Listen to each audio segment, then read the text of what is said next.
अभी जो हम लोग पढ़ने जा रहे हैं इलेक्ट्रिसिटी का न्यूमेरिकल। अब सिर्फ न्यूमेरिकल तो ही तो नहीं पढ़ेंगे, न्यूमेरिकल कैसे सॉल्व होगा, उसमें कौन सा फॉर्मूला है, उसका कुछ बेसिक कंसेप्ट भी होता है। इसका मतलब हुआ कि बेसिक कंसेप्ट समझाते हुए जो भी बुक में, दैट मीन्स एनसीईआरटी बुक में जो भी क्वेश्चन या तो एग्जाम्पलर या फिर एक्सरसाइज, ये हम लोग सॉल्व करेंगे, लेकिन मेन न्यूमेरिकल ही होगा, जिसमें थ्योरी नहीं होगा। राइट, मतलब न्यूमेरिकल कंसेप्ट हम लोग अभी पढ़ने जा रहे हैं। देखिए सबसे पहले इलेक्ट्रिसिटी क्या है। देखिए सबसे पहले देखिए कि हम लोग जानते हैं कि एक लाइव वायर होता है, आयरन वायर, जिसमें कि इलेक्ट्रिक करंट पास करता है। अब इसमें इलेक्ट्रिक करंट पास करता है जिसका सिंबल है आई। ठीक है, अब आई इसमें पास होगा तो पास कौन होता है भाई? इलेक्ट्रॉन। अब यहां शुरू होता है, तो सबसे पहला पॉइंट हो गया चार्ज ऑफ इलेक्ट्रॉन। ये याद रखना है, चार्ज ऑफ इलेक्ट्रॉन या चार्ज ऑफ वन इलेक्ट्रॉन, ये होता है 1.6 इंटू 10⁻⁻19 कूलम। माइनस में चार्ज होता है इलेक्ट्रॉन का। ठीक है, अब यहां देखिए कि करंट कैसे पास करता है। ठीक है, ये हो गया चार्ज ऑफ वन इलेक्ट्रॉन, मतलब एक इलेक्ट्रॉन ट्रांसफर होगा तो इतना कूलम चार्ज प्रोड्यूस होगा। ये सी मतलब है कूलम, मतलब चार्ज का यूनिट हो गया कूलम। अब यहां देखिए net charge Q is equal to होता है NE, ये हो गया टोटल चार्ज। अब N होता है नंबर ऑफ इलेक्ट्रॉन, और ये हो गया E का मतलब हो गया चार्ज ऑफ वन इलेक्ट्रॉन। दोनों को मल्टीप्लाई करोगे ये Q आएगा नेट चार्ज, टोटल चार्ज। अब कितना इलेक्ट्रॉन हुआ, जितना इलेक्ट्रॉन पास किया वो लिख दो, इसके चार्ज से मल्टीप्लाई कर दो, दोनों को मल्टीप्लाई करने के बाद जो वैल्यू आएगा होगा Q मतलब हो गया कूलम नेट चार्ज। ये एक इलेक्ट्रॉन का चार्ज, और इलेक्ट्रॉन कितना फ्लो हुआ नंबर से मल्टीप्लाई कर देगा तो नेट चार्ज। एक और फार्मूला होता है Q का, Q इज इक्वल टू होता है I और T। Q is equal to क्या होता है? I और T। I हो गया करंट, कितना करंट फ्लो हुआ, तो करंट का यूनिट होता है एम्पियर। करंट का होता है ये आई, एम्पियर में दिया रहेगा। ठीक है, और टी हो गया टाइम, करंट का फ्लो होता है, तो Q is equal to I T. समय पढ़ने पर हम लोग Q is equal to I T या Q is equal to NE को भी आपस में बराबर कर सकते हैं। ये हो गया पहला पॉइंट। फर्स्ट पॉइंट हो गया charge of one electron. Second point हो गया Q का फॉर्मूला होता है NE। N क्या है? नंबर ऑफ इलेक्ट्रॉन, कितना फ्लो हुआ, और चार्ज ऑफ वन इलेक्ट्रॉन। और net charge Q is equal to होता है कि Q हो गया नेट चार्ज। Q के दो फॉर्मूले हो गए IT और एक IT is equal to NE। मतलब Q इज इक्वल टू एक NE हुआ, एक IT हुआ, तो IT is equal to NE। ये हो गया फर्स्ट बेसिक थीम हो गया। ठीक है, देखते हैं। देखिए अब इस फॉर्मूला पे आधारित एक क्वेश्चन है, एग्जांपल 12.1 लिखा हुआ एक करंट ऑफ, करंट मतलब हो गया I। सबसे पहले यहाँ लिखना सॉल्यूशन, और फिर लिखना गिवन, एग्जाम के पर्पज से पढ़िए। गिवन यहाँ हो जाता है I दे दिया, I इज इक्वल टू दिया हुआ है 0.5 A मतलब एम्पियर। ये करंट हुआ, A लिखा हुआ देखेंगे तो करंट समझेंगे। Is drawn by a filament of an electric bulb. देखिए ये बल्ब होता है, बल्ब है, इसमें फिलामेंट है, देखना इस तरह से फिलामेंट होता है, और बल्ब का इस तरह से कवर किया रहता है ऐसे करके। ठीक है, ये इस तरह से कवर किया रहता है। ठीक है, ये बल्ब का जो ये फिलामेंट है, इलेक्ट्रिक बल्ब फॉर 10 मिनट्स, ये टाइमिंग है इसका, ये 10 मिनट तक तुम इसको जला रहे हो, मतलब स्विच ऑन किए घर में 10 मिनट तक तुम ये बल्ब जलाए। Filament of an electric bulb for 10 minutes. Right, find the amount of electric charge that flow through the circuit. तो Q निकालना है, Q is equal to what. अब लिखेंगे यहाँ पर वी नो, हम लोग जानते हैं Q इज इक्वल टू, मन में सोचेंगे कि एक फार्मूला था, क्या था, रफ करेंगे। एक फार्मूला था NE, एक फार्मूला है IT, कौन सा इसमें यूज होगा? देखिए I दिया, T दिया, तो IT ही होगा। I हो गया 0.5 एम्पियर। टाइम देखो 10 मिनट है, लेकिन टाइम यूनिट होता है सेकेंड, इसलिए हम लोग मिनट नहीं रखेंगे, मिनट को काट के क्या कर देंगे, इंटू 60 सेकेंड कर देंगे। यूनिट सेकेंड ही होता है, ये 10 हो गया, एक जीरो यहाँ से कैंसिल हो गया, 5 6 जा 30, 300 एम्पियर सेकेंड, एम्पियर सेकेंड होता है कूलम, ये हो गया 300 कूलम, नेट चार्ज कितना हो गया 300 कूलम। ये आपका आंसर भी है। चलिए आगे बढ़ते हैं। अब देखिए हम लोग अब नेक्स्ट स्टेप की ओर जा रहे हैं। देखिए पहले कंप्लीट सर्किट समझिए। ये देखिए यहाँ पर एक कंप्लीट सर्किट हम बना रहे हैं। यहाँ पर हमने एक रेजिस्टेंस यूज किया, ठीक, रेजिस्टेंस यूज किया, और यहाँ से हमने क्या किया, एक अमीटर वोल्ट मीटर भी लगा सकते हो, ठीक है। यहाँ सेल लगा दिए, बैटरी हुआ, फिर आगे जाओ, यहाँ होगा तो स्विच भी लगा सकते हो। अब देखिए इसमें होता क्या है, इसमें करंट गया आई, जैसे स्विच ऑन किए करंट फ्लो होने लगेगा। ये अमीटर रीडिंग देता है कितना करंट फ्लो हो रहा है। यहाँ आएंगे ना, ध्यान देना, यहाँ एक पोटेंशियल डिफरेंस मीटर लगा रहता है जो मेजरमेंट करता है कि कितना पोटेंशियल डिफरेंस हो रहा है। अब यहाँ पर टर्मिनल जो है, देखो यहाँ पर V2 होगा, यहाँ V1 होगा, ये वोल्टेज हुआ, बैटरी का वोल्टेज पावर, यहाँ ज्यादा पावर रहेगा, यहाँ थोड़ा सा यूज होगा, फिर यहाँ कम होगा। इसको बोलते हैं हम लोग चेंज इन पोटेंशियल डिफरेंस। ये हो जाएगा V2 पे ज्यादा था, अब V1 पे कम हो गया, इसी को ऐसे करके लिखते हैं चेंज इन पोटेंशियल डिफरेंस। इसमें क्या गया, इसमें करंट गया, इसमें पोटेंशियल डिफरेंस हुआ। और पोटेंशियल डिफरेंस जब भी इसमें, यहाँ पर एक मशीन लगाते हैं, स्टेबलाइजर भी कहते होंगे, घर में स्टेबलाइजर आता है, ये पोटेंशियल डिफरेंस ही है, ये शो करता है कितना वोल्टेज आ रहा है, ठीक है। ये इसमें पैरेलल लगता है। ये पूछता है ऑब्जेक्टिव क्वेश्चन कि पोटेंशियल मीटर जो है, ये पोटेंशियोमीटर ये कैसे लगाते हैं।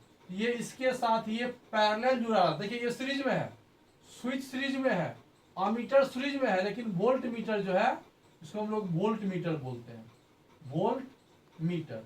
वोल्ट मीटर जब भी लगता है पैरेलल में है, ये वोल्टेज डिफरेंस पता चलता है कि क्या है, इसको बोलते हैं हम। यहाँ पर एक फॉर्मूला आता है पोटेंशियल डिफरेंस कितना हुआ, तो potential difference is equal to होता है work done by flow of charge, flow of charge. W का तो बहुत ज्यादा फॉर्मूला, आगे बढ़ेंगे तो फिलहाल आप जानिए कि work done is equal to potential difference भी हुआ, और ये हो गया Q, work done is equal to V into Q. अब यहां से आप समझिए वर्क का कितने फॉर्मूले हो सकते हैं। W is equal to V is equal to, आगे बढ़ोगे तो V is equal to I R भी होता है, V is equal to I R, अभी नहीं पढ़े, ओम्स लॉ है, आगे पढ़ेंगे, आज ही पढ़ेंगे। और Q is equal to I T, आगे जाने के बाद हम इसको आई स्क्वायर आर टी लिख सकते हैं। फिलहाल अभी आप यहाँ मत जाओ, अभी ये समझाना था हमको कि पोटेंशियल डिफरेंस क्या है। जब इलेक्ट्रिक करंट पास करता है किसी रेजिस्टेंस से, या किसी इलेक्ट्रिक बल्ब से, या किसी इलेक्ट्रिकल अप्लायंस से, तो यहाँ पर पोटेंशियल डिफरेंस मेजरमेंट होता है कि पोटेंशियल डिफरेंस कितना हुआ, और वो पोटेंशियल डिफरेंस का जो वैल्यू होता है वर्क डन बाय चार्ज के रेशियो को हम लोग शो करते हैं, ठीक है। चलिए इस पे क्वेश्चन देखते हैं। और यहाँ एक बात और जान लो, पोटेंशियल डिफरेंस का जो यूनिट होगा वर्क डन का जूल, और क्यू कूलम, जूल पर कूलम, तो जे पर सी, जूल पर कूलम। अब देखिए यहाँ पर सेकेंड एग्जांपल क्वेश्चन है, एग्जांपल का 12.2 का क्वेश्चन है, पेज नंबर 202 में। देखिए क्या लिखा हुआ है, क्वेश्चन पढ़ के आपको समझ में आ जाएगा। लिखा हुआ है how much work is done, मतलब W फाइंड करना है, W निकालना है। How much work is done, W work done मतलब W निकालना है in the moving of charge Q is equal to 2 coulomb. Work done का चार्ज होता है जूल, ऐसा यूनिट क्या है, जूल है। आगे बढ़िए, अक्रॉसेस 2 point having the potential difference, तो पोटेंशियल डिफरेंस दिया हुआ है 12 वोल्ट, मतलब ये जो इलेक्ट्रिकल अप्लायंस है, ये इस दोनों रेजिस्टेंस हुआ, इसके दोनों के बीच का जो पोटेंशियल डिफरेंस है, ये वैल्यू आपको दिया हुआ है 12 वोल्ट। फॉर्मूला अभी जस्ट हम लोग पढ़े थे, तो work done is equal to क्या होता है, देखो work done is equal to जगह चेंज इन पोटेंशियल डिफरेंस, या पोटेंशियल डिफरेंस इनटू चार्ज, ये हो गया 12 वोल्ट, Q हो गया 2 कूलम, 24 V और C BC को हम लोग लिखेंगे जूल। वर्क डन है, ये SI यूनिट इसका क्या हो जाएगा, ये जूल हो जाएगा। वोल्ट कूलम मिलकर के क्या दिया, जूल दिया। आ गया समझ में। चलिए नेक्स्ट क्वेश्चन देखते हैं। टॉपिक है ओम्स लॉ। अब देखिए यहाँ पर डिफिनेशन तो आप याद कर लोगे कि ओम्स लॉ क्या है। तो इससे ओम्स लॉ होता है V is proportional to I in a circuit. अब देखिए यहाँ पर कहना क्या चाह रहा है, ये रेजिस्टेंस हुआ, दो ही चीज बनाओ, यहाँ पर बैटरी लगा दो, बस। देखो अब यहाँ पर ये पोटेंशियल है, तो ये पोटेंशियल डिफरेंस हुआ, इसमें क्या गया, करंट गया, और यहाँ पर ये भी हुआ। भी अगर हम एक सेल के बदले में क्या कर दें, दो सेल लगा दें, तो करंट क्या आ जाएगा, डबल हो जाएगा। अगर हम एक सेल और लगा दें इसमें, क्या हो जाएगा, ट्रिपल हो जाए। प्रोपोर्शनल है, एकदम है। जैसे जैसे वोल्टेज बढ़ाते जाएंगे करंट क्या हो जाएगा, बढ़ेगा। बस ये बात भी रूम में भी होता है। जैसे वोल्टेज लो हो जाता है तो पूरा बल्ब है, पंखा है, सब क्या होता है, धीरे धीरे चलने लगता है। क्यों, वोल्टेज कम है, बोलते हैं ना, तो करंट भी कम हो गया। वोल्टेज ज्यादा होगा तो करंट भी क्या हो जाएगा, ज्यादा होगा। यही ओम्स है, हमने कहा according to Ohm's law when potential difference क्या है, potential difference of a circuit is directly proportional to the current, V is equal to I। और बाद में इसको एग्जैक्ट प्रूव किया गया, V किस पे डिपेंड करेगा, इज इक्वल टू I और R, where R is called resistance, R is called resistance. इसका जो यूनिट होता है इसको ओम बोलते, OHM लिखा जाता है ऐसे। ये रेजिस्टेंस का हुआ, I का तो पता है तुमको, एम्पियर A लिखा जाता है, V का वोल्ट B ही लिखा जाता है। अब ये ओम्स लॉ क्या है, ये हो गया Ohm's law, V is directly proportional to I। और ये प्रोपोर्शनलिटी हटाएं तो क्या आया, R कांस्टेंट होता है। ये रेजिस्टेंस है, जैसे हम बल्ब लगाए कितना वाट का, 60 वाट का, तो फिक्स है वो पावर हुआ कितना वाट है, उस पर जाएंगे पावर में, लेकिन फिक्स रहता है। कोई भी इलेक्ट्रिकल अप्लायंस अगर हम यूज करते हैं तो उसका रेजिस्टेंस उसमें फिक्स होता है, कितना ओम का है वो। ठीक है, ओम्स लॉ समझ में आ गया। अब देखते हैं इस पे न्यूमेरिकल। अब देखिए यहां पर हम लोग अभी तक रेजिस्टेंस की बात कर रहे थे। अब देखिए रेजिस्टेंस का जो वैल्यू होता है किस पे डिपेंड करता है, डिपेंड, पहला देखो R is proportional to L। देखिए R किसके प्रोपोर्शनल है, अब तुम खुद बताओ कि ये इसकी लंबाई और इसकी लंबाई, इसका डबल कर दो, तो लेंथ बढ़ने से रेजिस्टेंस का वैल्यू क्या होगा, बढ़ेगा। When length is increases resistance also increases. एक होता है R equal to cross section area 1/, wide जितना मोटा होगा, ये पतला है, ये जितना मोटा होगा, रेजिस्टेंस क्या होता है, क्रॉस सेक्शन एरिया है। ये बहुत पतला सा वायर है, ये बहुत मोटा वायर है, इससे भी मोटा वायर है। ये क्रॉस सेक्शन एरिया ज्यादा होगा, जितना ज्यादा होगा रेजिस्टेंस उतना कम होगा, लो रेजिस्टेंस होगा। और देखो यही वजह है कि मोटे वायर में वायरिंग जो किया जाता है पोल सब पे, मोटा वायर है, उसमें करंट पास कर जाता है और हमारे घर तक पहुंच जाता है। लेकिन हमारे घर में जो इलेक्ट्रिसिटी है, जैसे बल्ब में लगा हुआ फिलामेंट है, कितना पतला है, काफी पतला है, तो जल जाता है, वो बर्न करता है। अगर वो भी मोटा रहेगा तो फिर बर्न नहीं करेगा, क्या करेगा, पास कर जाएगा। तो मोटा वायर में इलेक्ट्रिक करंट क्या जाएगा, पास हो जाएगा।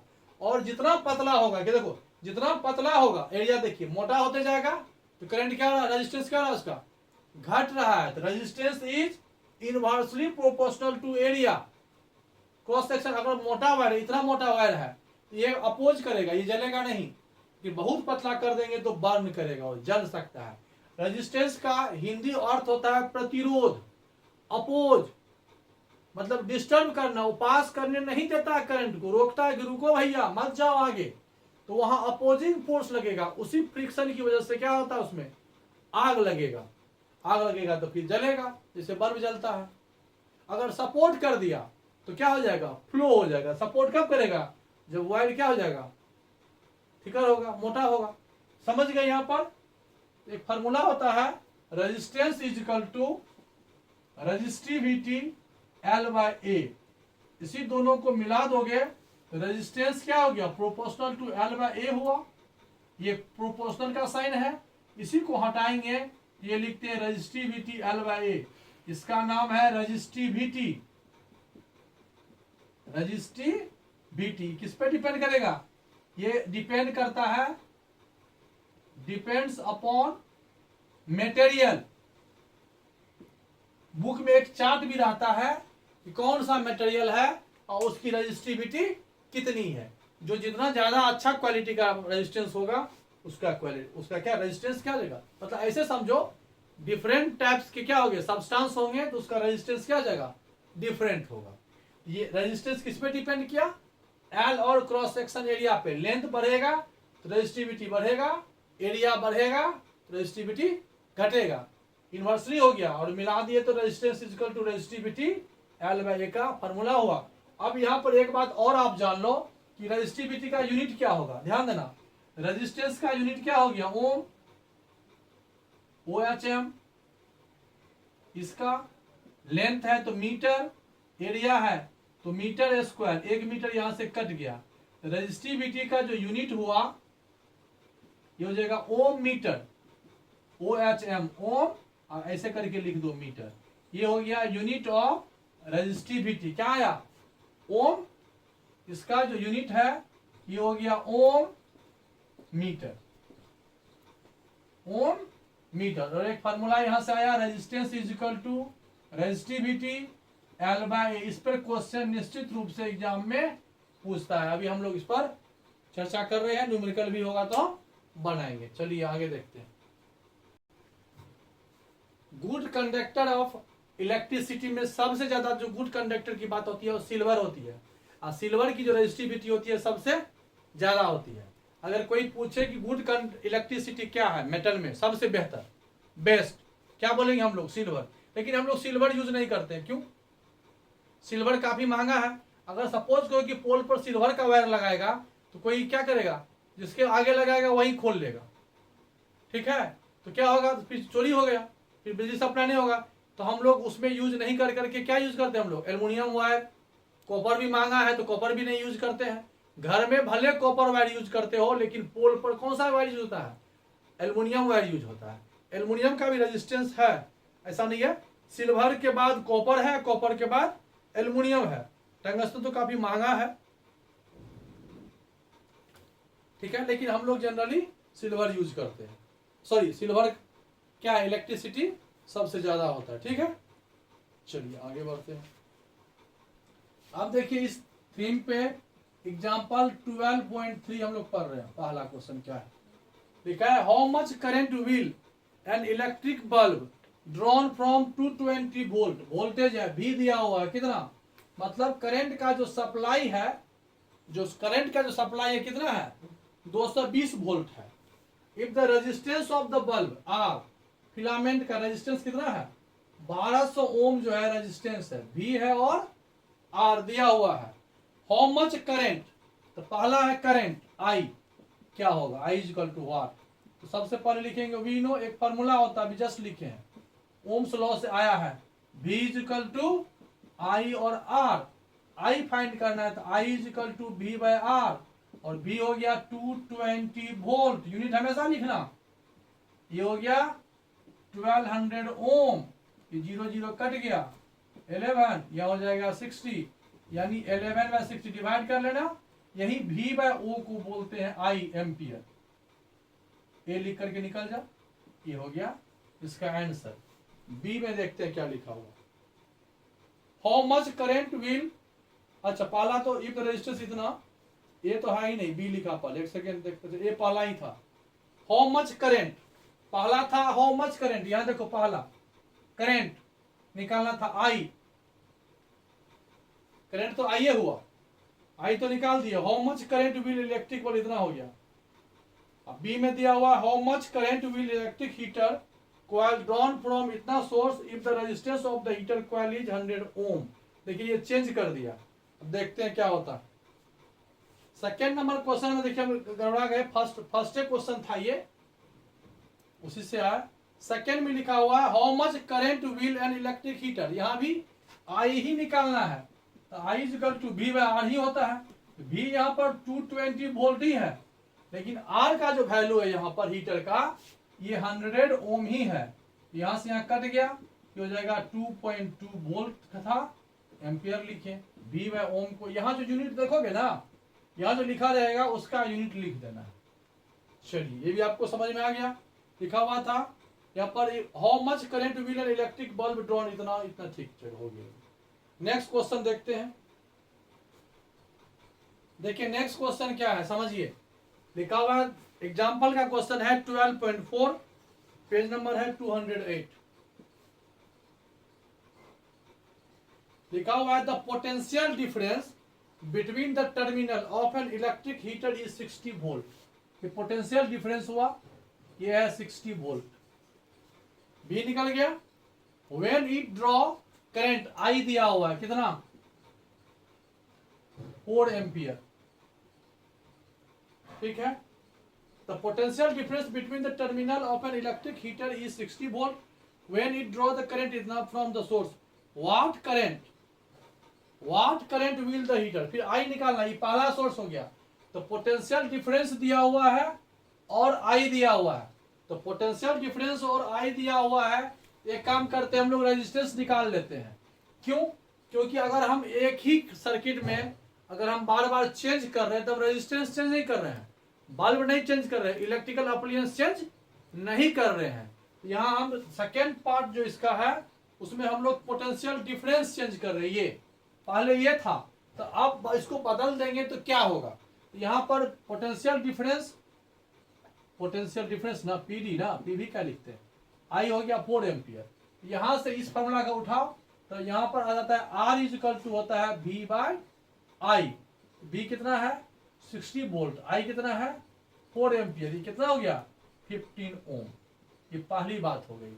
रेजिस्टेंस आपका कितना आ गया 15 ओम। इसका सेकेंड पार्ट कहता है कि how much what current will the heater draw. अब नया में करंट क्या होगा जब इस पोटेंशियल डिफरेंस को हम लोग क्या कर दें डबल कर दें 120 वोल्ट कर दें, तो आई इज इक्वल टू यहाँ आर आ जाएगा। रेजिस्टेंस हमको कितना है 15 ओम, 15 8 जाना, तो क्या हो गया 8 वोल्ट पर ओम, जिसको हम लोग 8 ये आई है ना 8 एम्पियर बोलेंगे। डबल हुआ। देखो यहाँ देखो एक चीज समझ में आया, यहाँ पोटेंशियल डिफरेंस 8 था, करंट कितना था 4, तो पोटेंशियल डिफरेंस प्रोपोर्शनल होता है, बी प्रोपोर्शनल आई हुआ ना। देखो बी और आई यहाँ देख लो, बी कितना था 60, आई कितना था 4, बी कितना हुआ ये हो गया डबल। देखो सही है, डबल हुआ तो ये भी डबल हुआ, तो बी इज प्रोपोर्शनल टू आई है, ओम्स लॉ हुआ ना, है समझ में। चलिए नेक्स्ट क्वेश्चन देखते हैं 12.5 में देखिए क्या लिखा हुआ है। अच्छा क्वेश्चन समझना पड़ेगा। Resistance of the metal wire, कोई ये मेटल वायर है, ठीक है, इसकी लंबाई जो है ये 1 मीटर है, मतलब एल का वैल्यू, ये जो फॉर्मूला लिखे थे यहाँ एल का वैल्यू 1 मीटर है, मतलब कोई एक रड है जिसकी लंबाई 1 मीटर है और ये ओम है, मतलब उसका रेजिस्टेंस जो है रेजिस्टेंस दिया हुआ है 26 ओम है, और टेम्परेचर दिया हुआ 20 डिग्री सी रूम टेम्परेचर ले लिया। हमको अभी टेम्परेचर की तरफ नहीं जाना है क्योंकि अभी हम लोग पढ़े वो नहीं है, तो उसको अभी निग्लिजिबल कर दो, आगे बढ़ो। If the diameter of the wire, देखिए वायर जो ये मोटा है इसका रेडियस होगा, देखिए मान लो यही वायर है तो ये मोटा है ना, इसका डायमीटर होगा, इसका रेडियस होगा। इसका डायमीटर कितना है, डायमीटर हो गया 0.3 मिलीमीटर, रेडियस क्या हो जाएगा इसका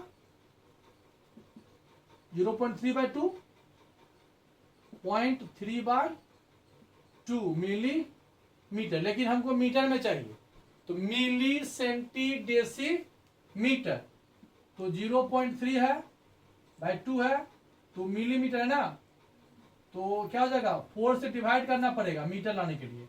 देखिए मिली सेंटी डेसी मीटर, चौथा हुआ ना, ये हो जाएगा।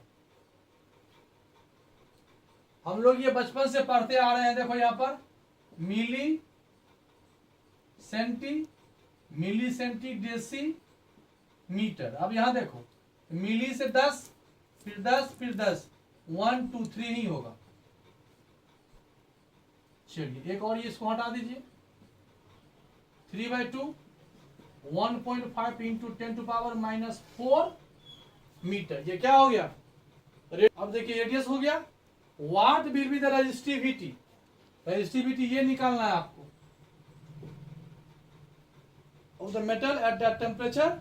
अब यहां देखो हम लोग क्या लिखेंगे, सिंपल है, वी नो, पहले यही लिखेंगे R is equal to resistivity L by A, और यहां से resistivity is equal to RA/L। R का वैल्यू पता है, क्रॉस सेक्शन एरिया क्या होता है पता है आपको? πr²। ये देखिए ये वायर है, वायर गोल होता है ना, इसका जो क्रॉस सेक्शन एरिया हो जाएगा πr²।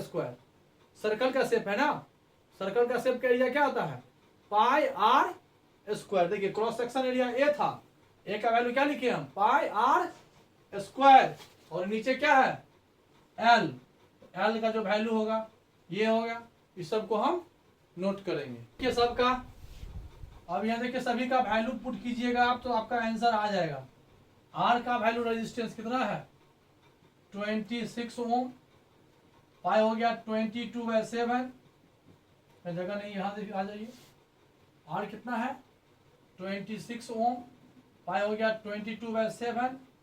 R² यही होगा 1.5 इंटू 10⁻⁻4 और 1.5 इंटू 10⁻⁻4 ये हो गया मीटर स्क्वायर। और लेंथ में आपका दिया हुआ है 1 मीटर, तो 1 मीटर आपका यहां से कैंसिल हो गया। रेजिस्टेंस निकाल रहे हैं। अब यहां पर आप इसको सॉल्व करना, इसको मल्टीप्लाई करना, इसको मल्टीप्लाई करना। ये मल्टीप्लाई करके आपको आ जाएगा, हम बुक से हेल्प ले लेते हैं, आप मल्टीप्लाई कर लेना। हो जाएगा 1.84 इंटू 10⁻⁻6 ओम और मीटर। ये वैल्यू आएगा, ये आएगा ही कह रहा है, तो आप इसको मल्टीप्लाई करोगे ये आपका आ जाएगा। नेक्स्ट क्वेश्चन देखते हैं।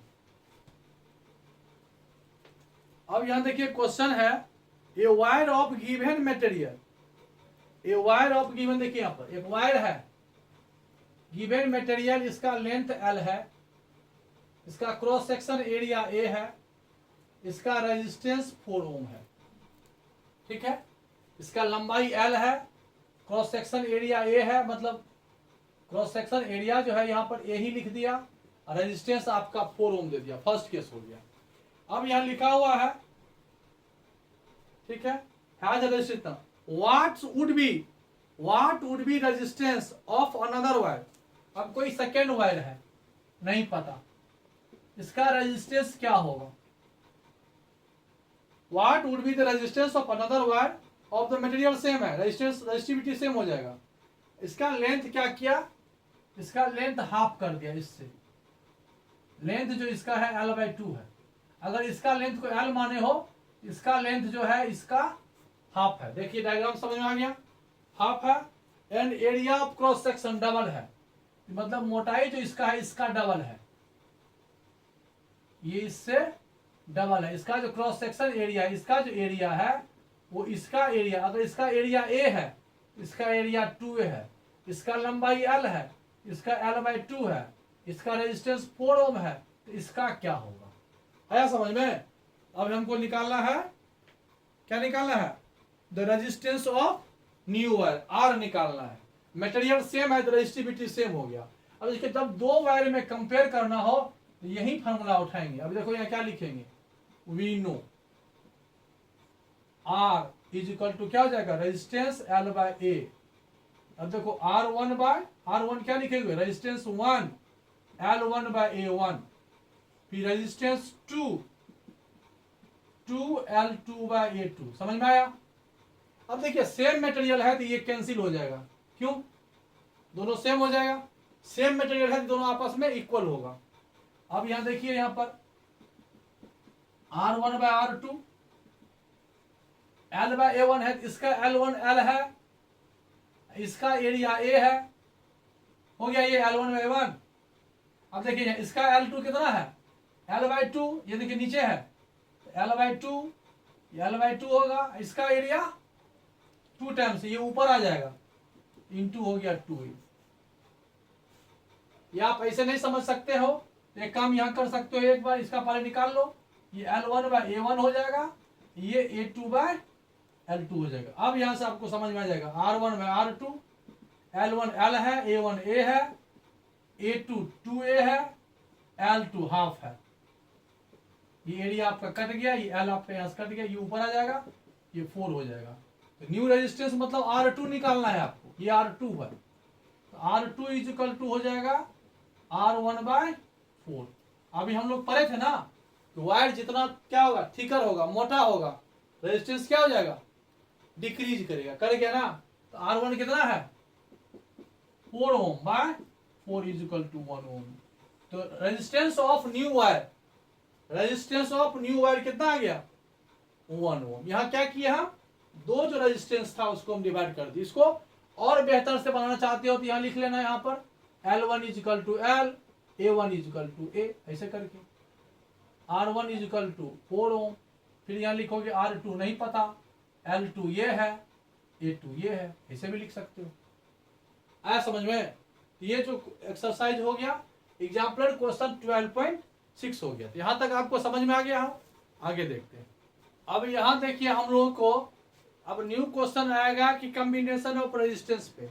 अभी तक तो हम एक ही रेजिस्टेंस पढ़े हैं, एक इलेक्ट्रिक सर्किट लिए जिसमें एक ही रेजिस्टेंस लिए है, लेकिन जरूरी नहीं है कि हमेशा एक ही रेजिस्टेंस होगा, 2-3 रेजिस्टेंस भी हो सकता है। जैसे हम लोग घर में यूज करते हैं वायरिंग, तो बल्ब है, फैन है, बहुत सारा स्विच रहता है, बहुत सारा इलेक्ट्रिकल अप्लायंस रहता है, सब एक साथ जुड़ा रहता है। तो सबका रेजिस्टेंस अगर अलग अलग हो तो इक्विवेलेंट रेजिस्टेंस कैसे हम फाइंड करेंगे। अब यहाँ पहले समझिए, जैसे हम मान लो अभी हम 2-3 ही लिख रहे हैं बुक के हिसाब से, ये 3 रेजिस्टेंस है, इसको R1 मान लो, इसको R2 मान लो, इसको R3 मान लो।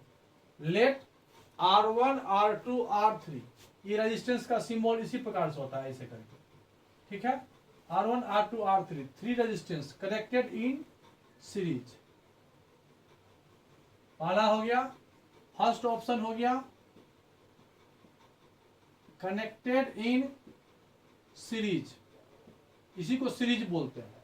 सीरीज बल्ब नाम सुना होगा, सीरीज बल्ब में ऐसे ही एक बल्ब दूसरा बल्ब तीसरा बल्ब एक ही लाइन में लगे रहते हैं, इसको हम लोग सीरीज बोलते हैं।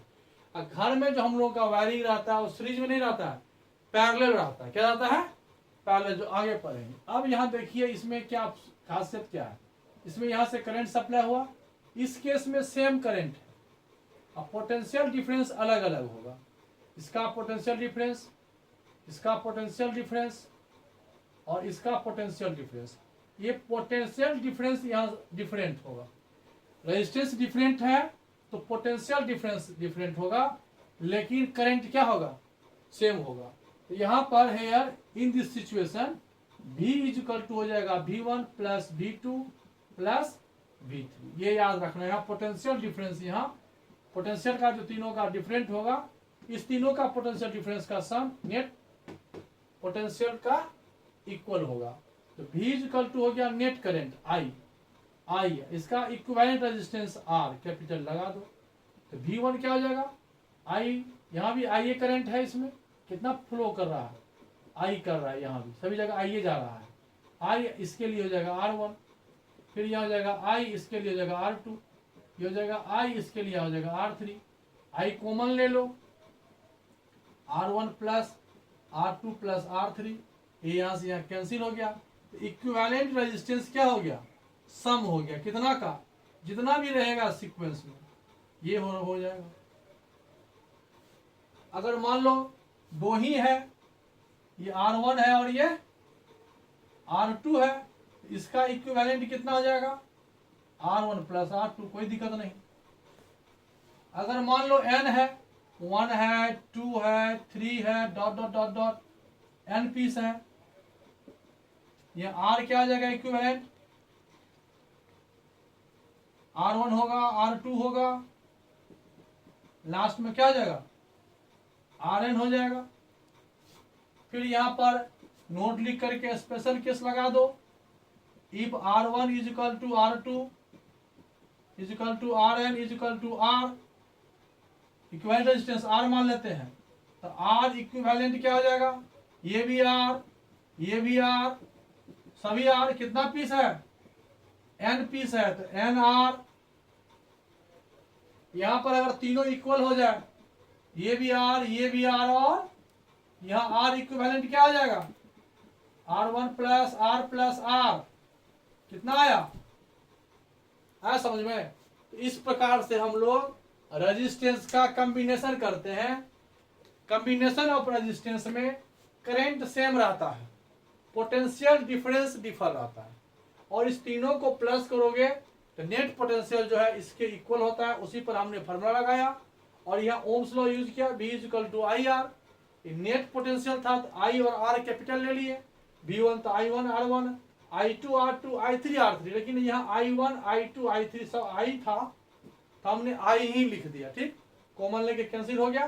समझ में आ गया कैसे जोड़ेंगे, तीनों को सीरीज में रहेगा तो प्लस करके इक्विवेलेंट रेजिस्टेंस फाइंड होता है। यहाँ पर सेकेंड पार्ट है, अगर इन पैरेलल ऐड करें, देखिए पैरेलल क्या होता है, यहां से करंट गया आई, पैरेलल केस में देखिए ऐसे जुड़ा रहेगा, यहां एक रेजिस्टेंस है, अभी हम 3 ले रहे हैं, बाद में आगे देखा जाएगा। इसको पैरेलल बोलते हैं। देखिए ये पैरेलल है, सीरीज तो समझ में आ ही गया था, ऐसे था। यहां पर देखिए आई डिस्ट्रीब्यूट हुआ, लेकिन यहां पर करंट डिस्ट्रीब्यूशन हो जाएगा, इसमें I1 गया, यहाँ I2 गया, यहाँ I3 गया। यहाँ कॉमन क्या है, यहाँ कॉमन पोटेंशियल डिफरेंस है। दोनों में बात समझ में आ गई, वहां पोटेंशियल डिफरेंस अलग अलग था, यहाँ टर्मिनल ए और टर्मिनल बी एक ही टर्मिनल पे यहाँ डिस्ट्रीब्यूट हुआ, यहाँ पर आके मिल गया, तो टर्मिनल सेम हो गया, इसका वजह से पोटेंशियल डिफरेंस यहाँ पर सेम हुआ।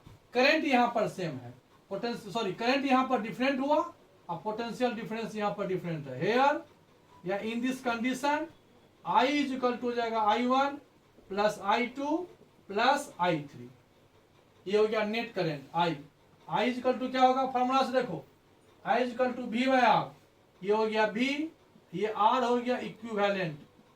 I1 क्या हो जाएगा, यहाँ पोटेंशियल डिफरेंस सेम है तो V बाय R1, यहाँ हो जाएगा V बाय R2, यहाँ हो जाएगा V bye R3, V common ले लो, 1 by R1, 1 by R2, 1 by R3, ये V by R equivalent, V भी कट गया, तो फॉर्मूला क्या हुआ, 1 बाय R यहाँ इक्विवेलेंट है, या तो R लिखो या EQ लिख देना, 1 by R1 plus 1 by R2 plus 1 by R3, ये हो गया रेजिस्टेंस कनेक्टेड इन पैरेलल। आ गया समझ में। इसी में अगर 2 पीस था, 3 पीस था, अगर 2 पीस रहेगा बस, एक ये और एक ये, जब 2 पीस है तो क्या करोगे, R1 प्लस R2 कर देंगे। अगर मान लो n पीस है तो 1 बाय R1 1 बाय R2 कहां तक, अगर सभी पीस एक ही है मतलब सबका रेजिस्टेंस सेम है तो 1 1 1 1 सब जुड़ जाएगा, ऐसे लिखेंगे आर इक्विवेलेंट, इस तरह से। आ गया समझ में। चलिए इस पे कुछ क्वेश्चन देखते हैं। अब देखिए कुछ डायग्राम हम बनाते हैं, आपको निकालना, ध्यान दीजिएगा। मान लीजिए यहां से ये डायग्राम हम बनाते हैं, ये टर्मिनल ए है, यहां देखिए, इसको ए मान लो, ये बी मान लो, ये सी मान लो, इसको तुम इस तरह से ऐड कर दिए। अब सबसे पहले हमको निकालना है इक्विवेलेंट रेजिस्टेंस। इक्विवेलेंट रेजिस्टेंस आप अगर निकाल लिए तभी आपका फॉर्मूला काम करेगा, नहीं तो फिर नहीं करेगा। तब देखिए इक्विवेलेंट रेजिस्टेंस निकालने में देखिए ये दोनों, मान लीजिए 2 ओम ये भी है, 2 ओम ये भी है, 2 ओम ये भी है, देखिए ये दोनों आपस में पैरेलल है, और ये दोनों आपस में सीरीज में है, लेकिन ये दोनों आपस में पैरेलल है। तो पहले ये दोनों पैरेलल में है तो 1 by resistance equivalent of BC।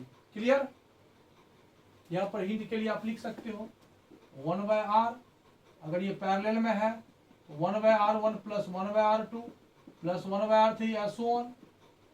और सीरीज में हम लोग पढ़े थे ये R1 R2 dot dot dot, ये सीरीज का है और पैरेलल का है।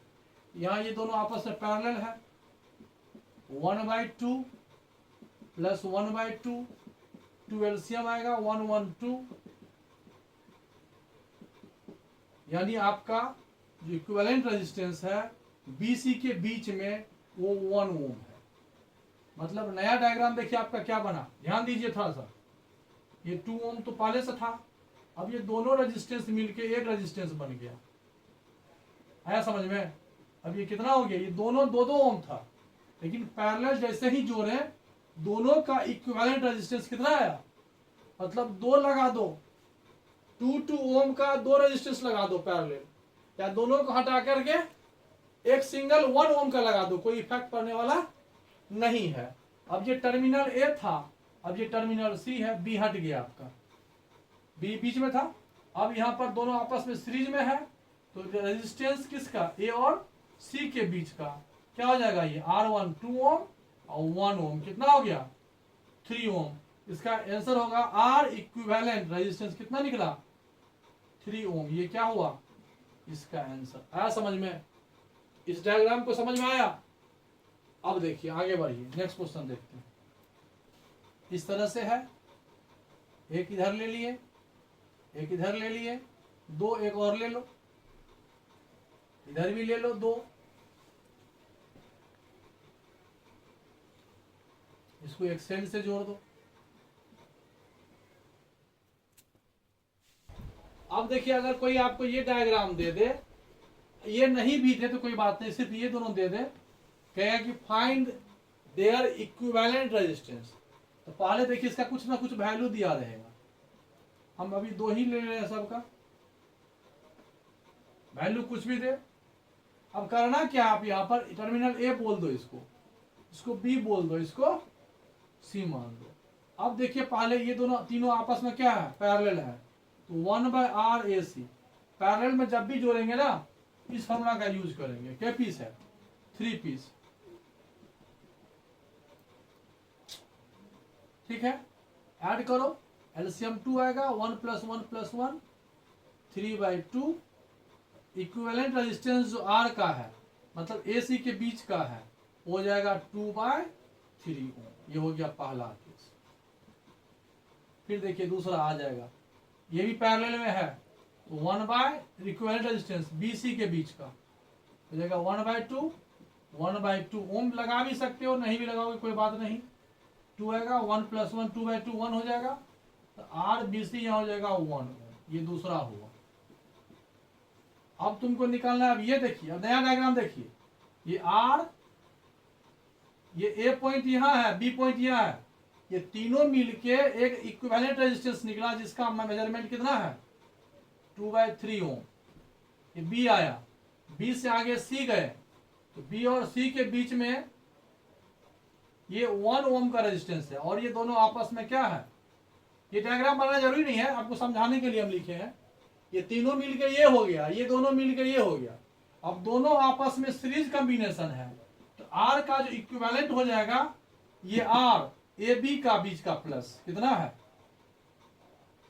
अरे AB ना था, ये AC लिख दिए डायरेक्ट, गलत लिखे थे, ये AB होगा, AB के बीच ना तो था A और B, AB के बीच का हो जाएगा कितना 2/3 ओम, और BC के बीच का हो जाएगा 1 ओम। 3 एलसीएम आएगा, ये 2 + 3 ओम, यानी 5/3 ओम। ये हो गया इक्विवेलेंट रेजिस्टेंस। समझ में आया, ये निकालना जरूरी है, ये सीखना भी जरूरी है। देखिए कुछ और क्वेश्चन हम लिख रहे हैं, 2-3 और बता देते हैं फिर बुक के पास जाएंगे।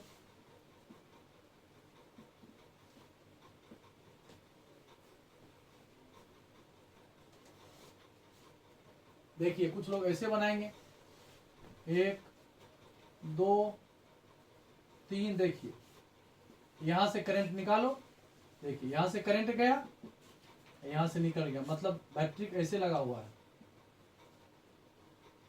है समझ में, बहुत इजी है, लोग देख के डर जाता है इसको। देखिए करंट यहां पर डिस्ट्रीब्यूट हुआ, इधर I1 गया, इधर देखिए ये करंट देखिए ऐसे ही गया यहां से, मतलब 2 पार्ट हुआ। अगर इसको 2 ओम ले ले, इसको 3 ओम ले ले, इसको 4 ओम ले ले, इसको 5 ओम ले ले, कोई दिक्कत? ये दोनों आपस में देखिए क्या है, सीरीज में है। तो न्यू डायग्राम बनाएंगे, ध्यान दीजिएगा। ये दोनों मिलके एक हो गया, तो 2 ओम 3 ओम क्या आ जाएगा, ये 5 ओम। टर्मिनल ए इसको बोल दो, इसको बी बोलो, ए बी के बीच में ये आ गया। फिर ये जो नीचे वाला है 5 और 4 कितना हो गया, समझिए, ये 5 ओम और ये 5 4 9 ओम। तो ये कनेक्शन अब ये हो गया। जरूरी नहीं कि आप इसको ऐसे लिखवे करो, लेकिन लिखने में क्या होता है, आसान होता है। ये दोनों को जोड़ दिए, ये हुआ, इस दोनों को भी प्लस किए, दिया आया। अब दोनों आपस में पैरेलल हो गया। तो 1/R ए बी का इक्विवेलेंट रेजिस्टेंस 1/5 ओम और 1/9 ओम। 9 5 जा 45, इधर से 9 इधर से 5, 14/45। तो आर इक्विवेलेंट रेजिस्टेंस जो हो गया 45/14 ओम, ये निकल गया। अब आपको समझ में आ गया होगा कि रेजिस्टेंस कैसे प्लस किया जाए। कुछ एक्स्ट्रा के लिए हम लोग और आएंगे, अभी हम लोग फिर एग्जाम्पलर क्वेश्चन पे आते हैं। अब यहां देखिए लिखा हुआ है क्या, एग्जाम्पलर 12.7 पेज नंबर है 212। लिखा हुआ है an electric lamp whose resistance R दिया हुआ है 20 ohm and conductor of 4 ohm, conductor of 4 ohm. ये कंडक्टर भी एक लगा हुआ है, तो R1 इसको मान लो, R2 इसको मान लो, 4 ओम का। एक इलेक्ट्रिक लैंप है जो 12 ओम का है, डायग्राम है तो आप देख सकते हो। बल्ब का जो रेजिस्टेंस है 20 ओम का है। एक कंडक्टर लगा हुआ जो 4 ओम का है, रेजिस्टेंस आर कनेक्टेड इन 6 वोल्ट बैटरी। देखिए ये हो गया आपको 4 ओम का। अब एक यहां लगा दिया बल्ब, ये हो गया 20 ओम का, और ये कनेक्टेड है एक बैटरी से जिसका है 6 वोल्ट। पहला निकालना है द टोटल रेजिस्टेंस, दोनों आपस में सीरीज में है। तो आर इक्विवेलेंट क्या हो जाएगा, 4 ओम R1, 20 ओम R2, 24 ओम हो गया। पहला आंसर निकल गया। बी में आ जाओ। बी लिखा हुआ the current through the circuit, I कितना जाएगा, तो V इक्वल टू होता है I R, I equal to हो जाएगा V/R। आर कौन सा, ये या ये, दोनों में से कोई नहीं, इक्विवेलेंट आई जा रहा है, इक्विवेलेंट होगा। V है 6 वोल्ट, आर इक्विवेलेंट 24 ओम, 1/4 V/ओम वोल्टेज है। V निकालना था ना, I निकालना है, I एम्पियर, 1/4 एम्पियर सेकेंड हो गया। सी में आ जाओ।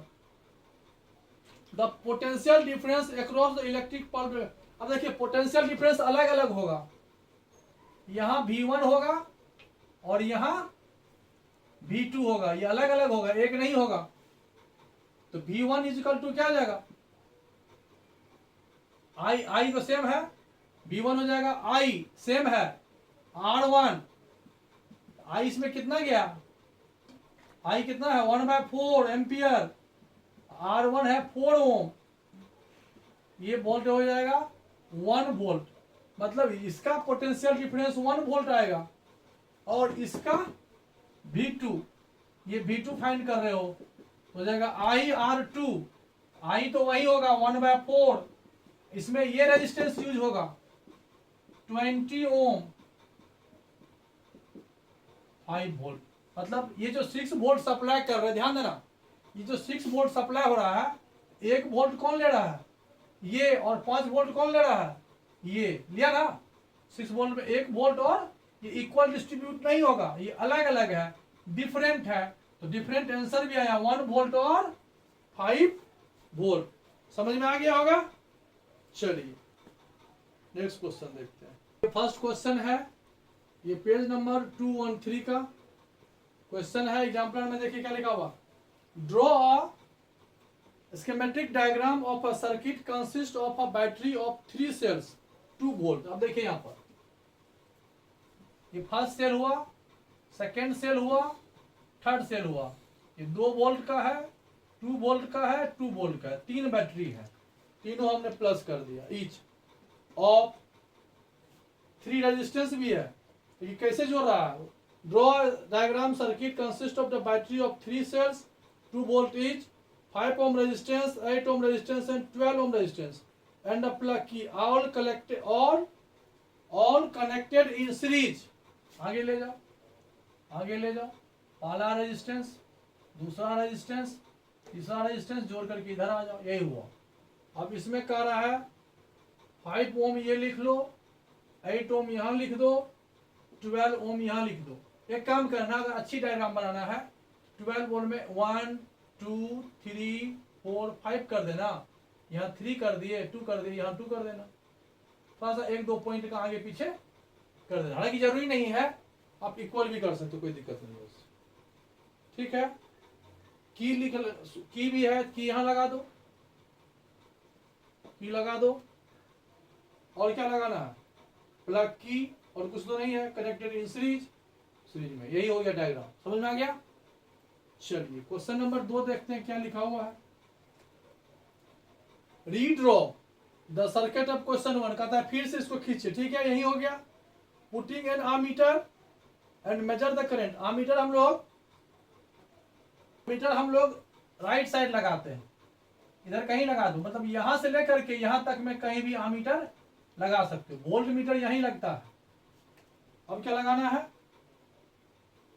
Resistance volt meter, ammeter to measure the current through the resistance and the voltmeter। Voltmeter यहाँ आपको 3 लगाना पड़ेगा, एक यहाँ V1, फिर एक यहाँ V2, फिर एक यहाँ V3। 3 पोटेंशियल वोल्टमीटर आपको लगाना पड़ेगा। 3 हुआ मेजर द पोटेंशियल डिफरेंस। अब क्या करना है? अब देखिए क्वेश्चन क्या कह रहा है, putting the ammeter to measure the current. अब करंट का मेजर निकालना है आई, तो पहले आर का इक्विवेलेंट रेजिस्टेंस निकालो, कितना होगा? 5 ओम प्लस 8 ओम प्लस 12 ओम, ये हो गया 25 ओम। और पोटेंशियल, ये नेट पोटेंशियल क्या आ जाएगा? 222। ये सेल का जो हो गया वोल्टेज कितना हो गया? 6 वोल्ट। इक्विवेलेंट रेजिस्टेंस ये हो गया। फॉर्मूला से होता है V equal to I R, current हो जाएगा V बाय आर। V हो गया 6 वोल्ट बाय 24 ओम। ये जो भी आंसर आया 6 बाय 25 एम्पियर क्या निकल गया? करंट आया, आई आया। और क्या फाइंड करना था? पोटेंशियल मीटर V1 V2 अलग अलग निकलेगा। अब निकालना द पोटेंशियल डिफरेंस अक्रॉस 12 ओम, ये V3 निकालना है। तो V3 यही होगा, I और R3। ध्यान देना, V equal to I R, तो V3 इक्वल टू आई और R।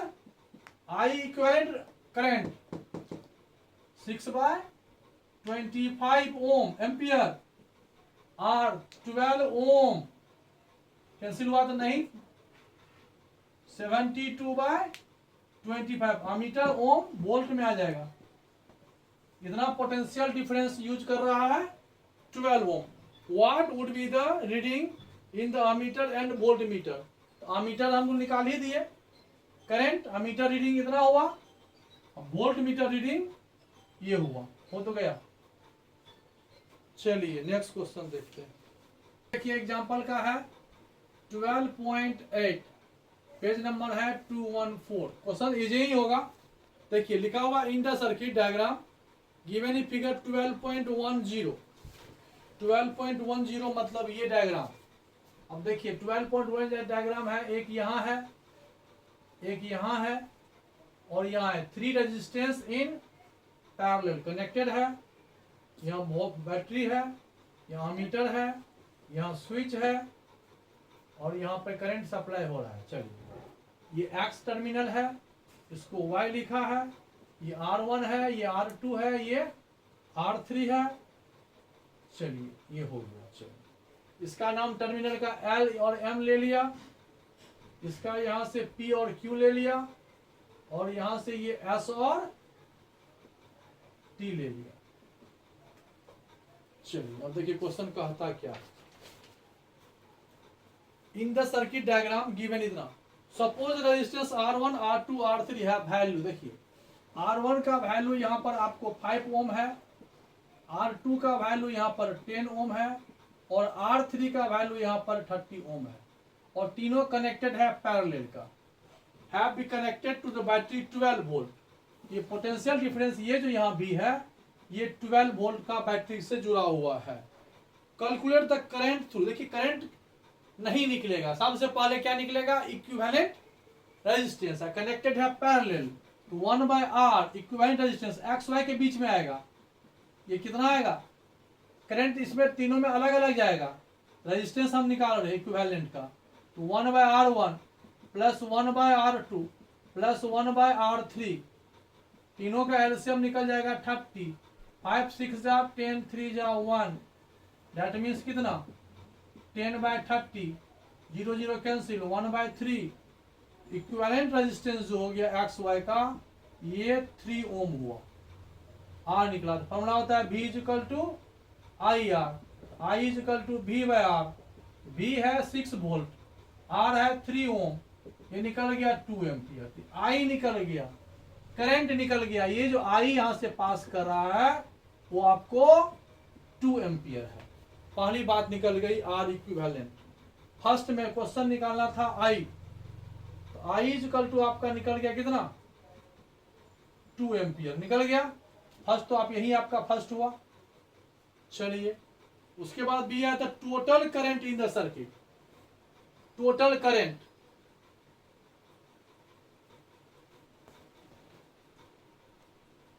भी यहां देखिए 12 वोल्ट था, 6 लिखा गया, 12 वोल्ट हो जाएगा, ये 4 एम्पियर हुआ। अब देखिए हमको निकालना है, इसमें जाएगा I1, इसमें जाएगा I2, इसमें जाएगा I3, तीनों निकालना है। अब यही फॉर्मूला यूज करो, I1 is equal to V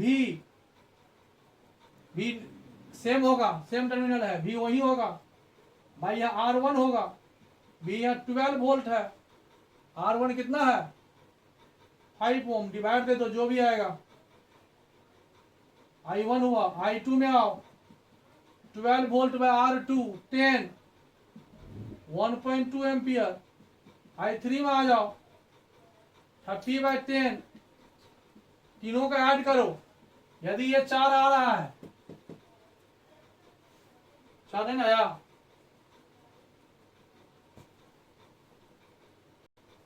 यहां देखिए I1 इज इक्वल टू क्या होता है V/R, V 12/5 ये आया। फिर यहां देखिए V/R था, V यहां नहीं दिया हुआ, 10 है R, R2 हो गया 10, V है 12, ये भी ठीक है। अब यहां देखिए I3 में ये उल्टा लिखा गया, V/R ना, V तो 12 है, R3 कितना है 30, ये कितना हो जाएगा 3 4 जा 0.40 होगा, 0.40 एम्पियर, ठीक है। तीनों को प्लस करके देखो, 213 426 410 आ जाएगा, सही है। इस तीनों का सम ये I1 I2 I3 ये आना चाहिए, यही हम प्लस अभी कर रहे थे तो मैच नहीं कर रहा था, तो हम बोले लगता है कुछ गलत हो गया। यहाँ पर हमने क्या किया 30/10 लिख दिए थे, जबकि सब में देखिए वोल्टेज सेम है, तो सब में भी देखिए 12 लिखे हैं। यहाँ 5 ओम फर्स्ट में, सेकेंड में 10 ओम और थर्ड में 30 ओम लिखे, ये आपका हो गया। इसका मतलब है कि फर्स्ट क्वेश्चन का आपका आ गया।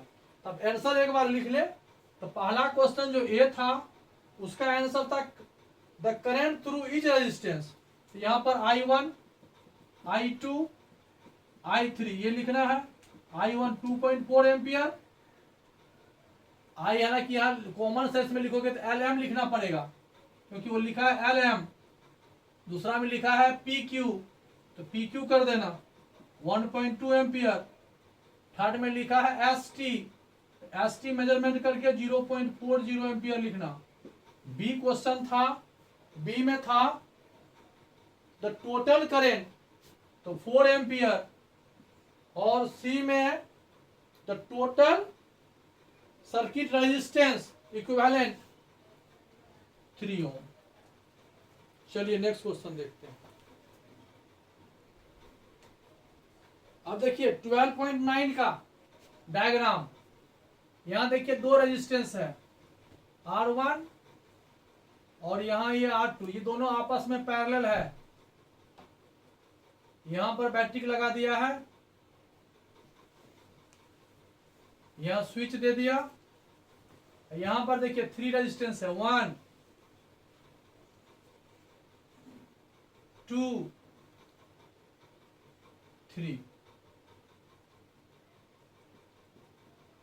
मतलब ये 2 रेजिस्टेंस है, ये 3 है, ये तीनों आपस में क्या है, पैरेलल है। ये दोनों आपस में, पहले दोनों को ऐड करो पैरेलल के हिसाब से एक हो जाएगा, फिर ये दोनों आपस में सीरीज में है, ये दोनों रेजिस्टेंस आपस में सीरीज में है, और ये दोनों पैरेलल है, ये तीनों पैरेलल है।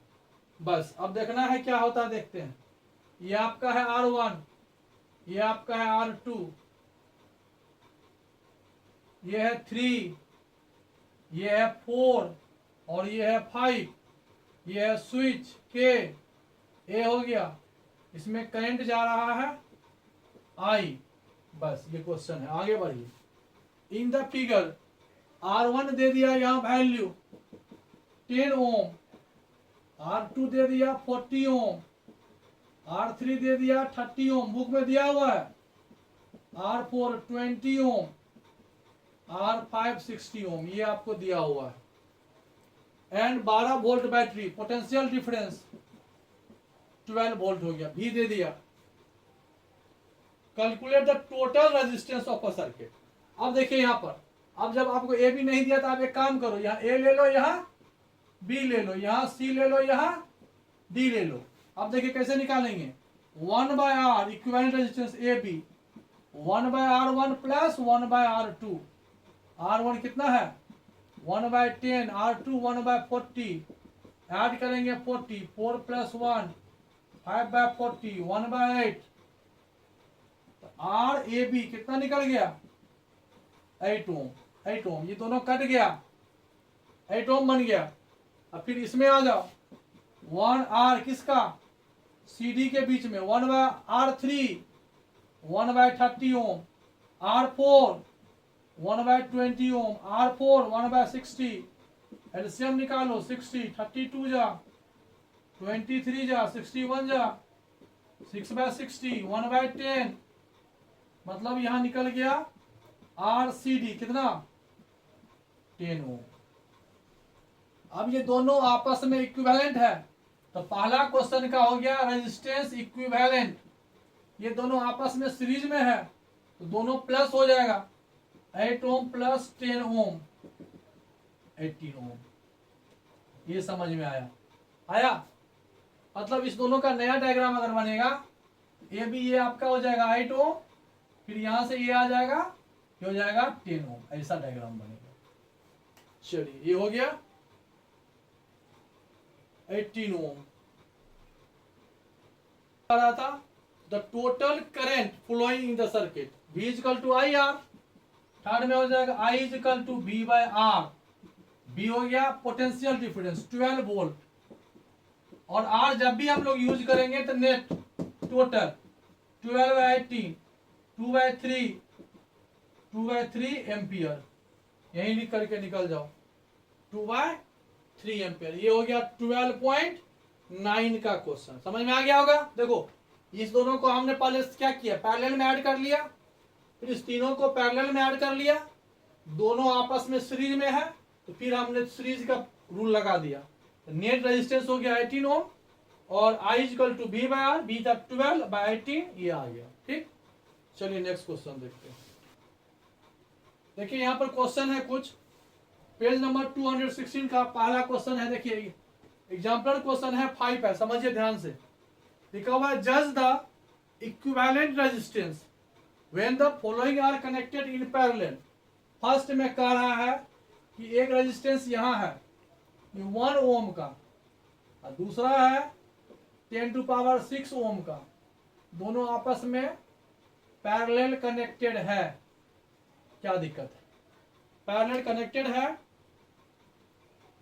पहला क्वेश्चन है, तो जज कीजिए इक्विवेलेंट रेजिस्टेंस, दोनों पैरेलल है तो 1 बाय इक्विवेलेंट रेजिस्टेंस क्या आ जाएगा 1/1 1/10⁶, तो 10 टू पावर 6 एलसीएम आ जाएगा, यहां से 10 टू पावर 6 होगा प्लस 1 होगा, ये R इक्विवेलेंट हो जाएगा इसमें 10 to power 6 by 10 to power 6 plus 1, और पहले के रिस्पेक्ट में डिक्रीज किया।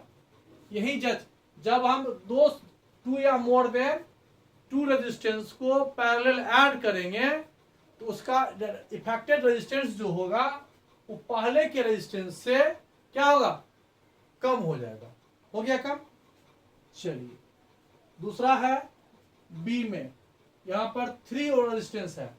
फर्स्ट में है 1 ओम, सेकेंड है 10 to the power 3 ohm, third में है 10 to the power 6 Om.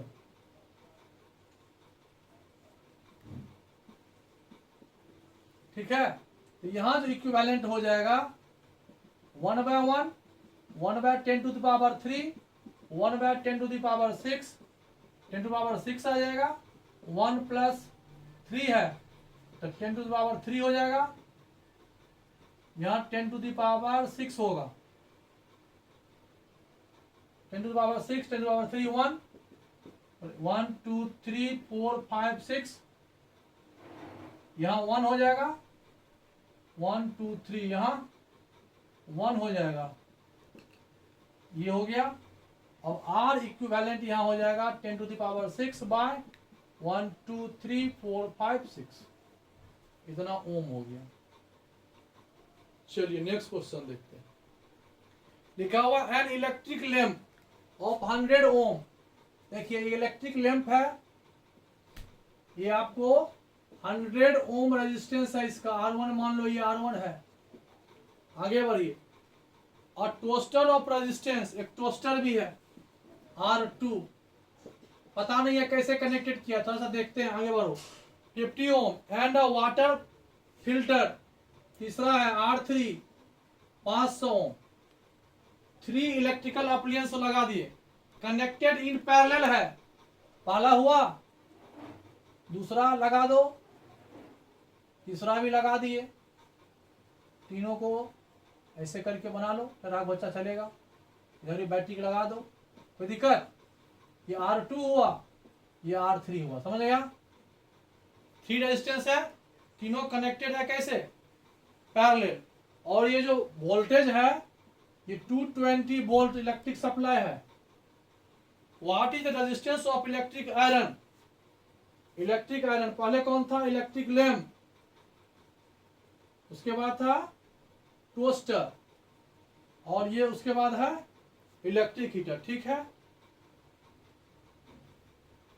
What is the resistance of an electric iron connected to the same source and takes as much current, I निकालना है, as all 3 appliance. ठीक है, and what is the current through it, current निकालना है तीनों का अलग अलग। तो तीनों का अलग अलग करंट निकालने के लिए पहले आपको निकालना पड़ेगा इक्विवेलेंट रेजिस्टेंस, हो जाएगा 1 बाय 100 ओम, 1 बाय 50 ओम प्लस 1 बाय 500 ओम, यही है ना, 100 50 और 500, हाँ यही डाटा है।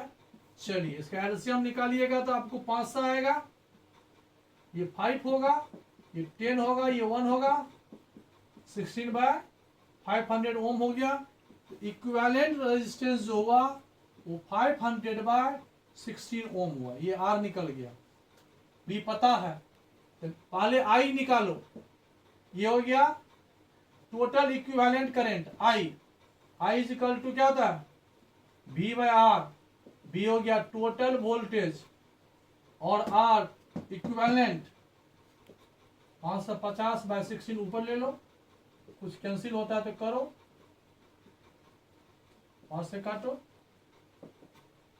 मल्टीप्लाई करो, कि इतना एम्पियर हुआ करंट फ्लो हुआ।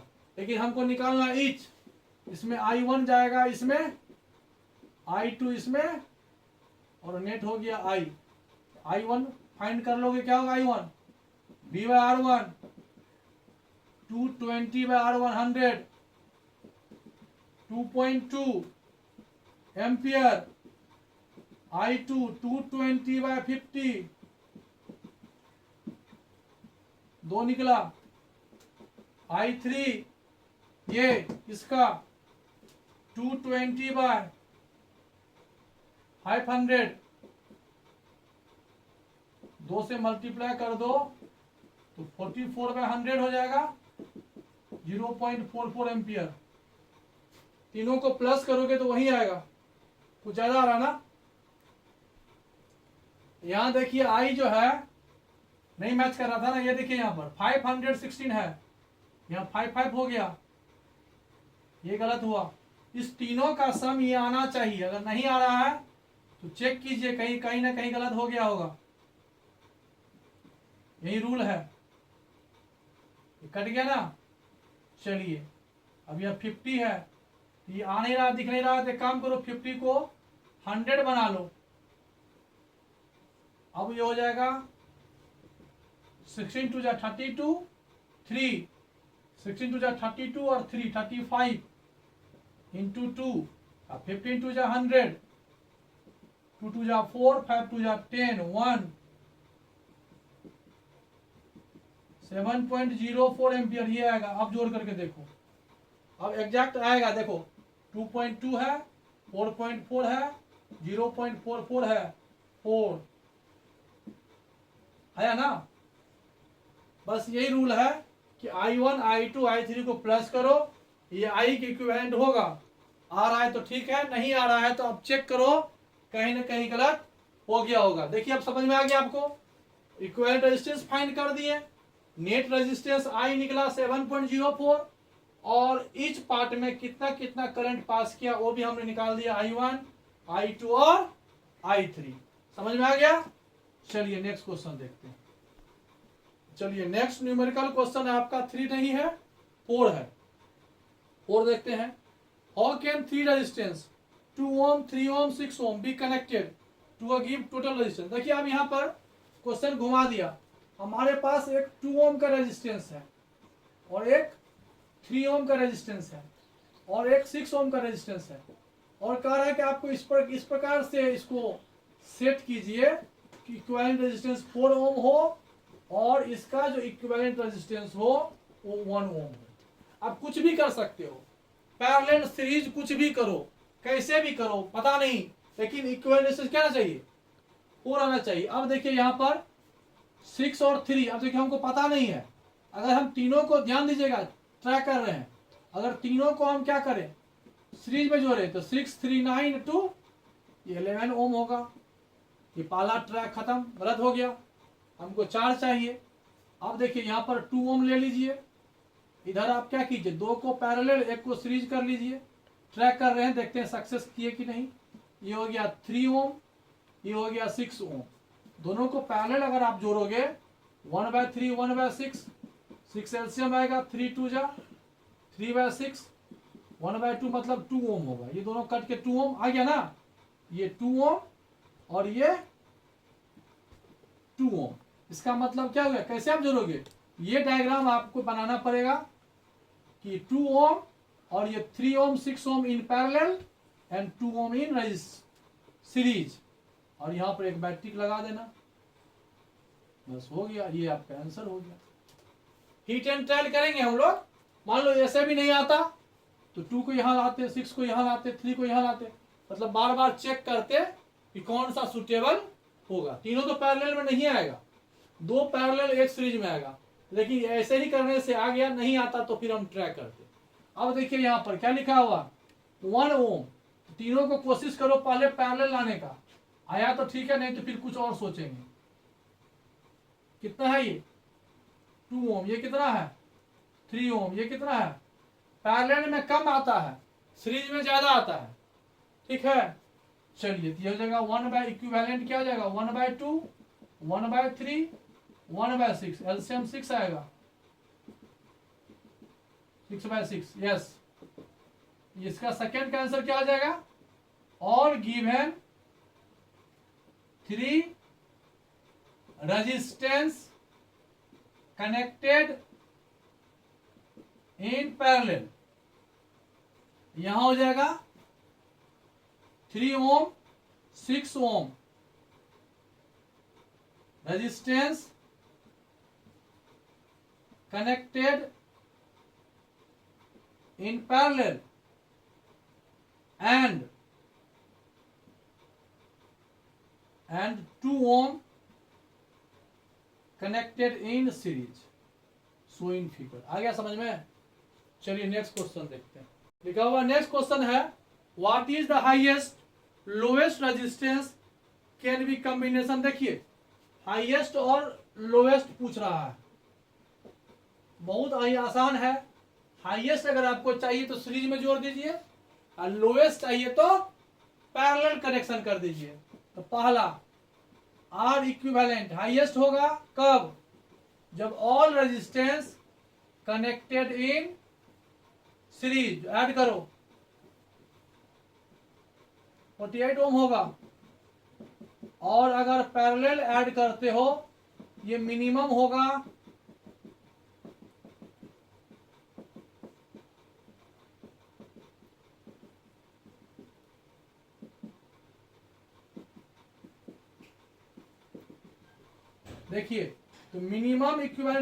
2 ओम होगा और मैक्सिमम 48 ओम होगा। हमेशा याद रखिएगा जब भी मैक्सिमम कहेगा तो सीरीज में ऐड कर दीजिए और जब मिनिमम कहेगा तो पैरेलल ऐड कर दीजिए। हो गया ना? चलिए नेक्स्ट पॉइंट देखते हैं। नेक्स्ट टॉपिक है हीटिंग इफेक्ट ऑफ। देखिए हीटिंग इफेक्ट ऑफ करंट का मतलब समझिए कि वर्क डन ही निकालना है। तो W इक्वल टू क्या हो जाएगा? V और Q। अब क्या दिया हुआ है उस पर डिपेंड करेगा। तो V इक्वल टू हो गया IR और Q इक्वल टू IT। तो आपका बुक यही फॉर्मूला दिया हुआ I² RT और इसको W नहीं लिख करके H लिखा है।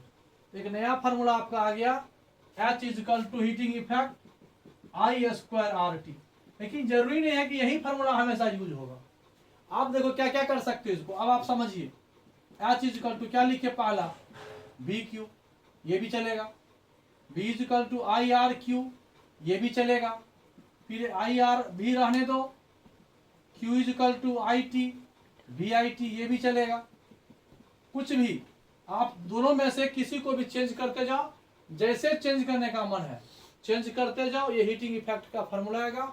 मतलब work done is equal to heating effect. काम कितना होगा? जितना हीटिंग इफेक्ट होगा उतना ही ना काम होगा। तो वर्क डन और H यहाँ पर इक्वल करके हम लोग निकल जाएंगे, क्वेश्चन सॉल्व कर लेंगे। इस पर क्वेश्चन देखते हैं। देखिए अब यहाँ लिखा हुआ है एग्जांपल का क्वेश्चन है 12.10 N electric iron consume energy at the rate मतलब पावर दे दिया। तो P इक्वल टू आपको दिया 840 वाट। 840 वाट का बल्ब है। When heating is at maximum rate, ठीक है।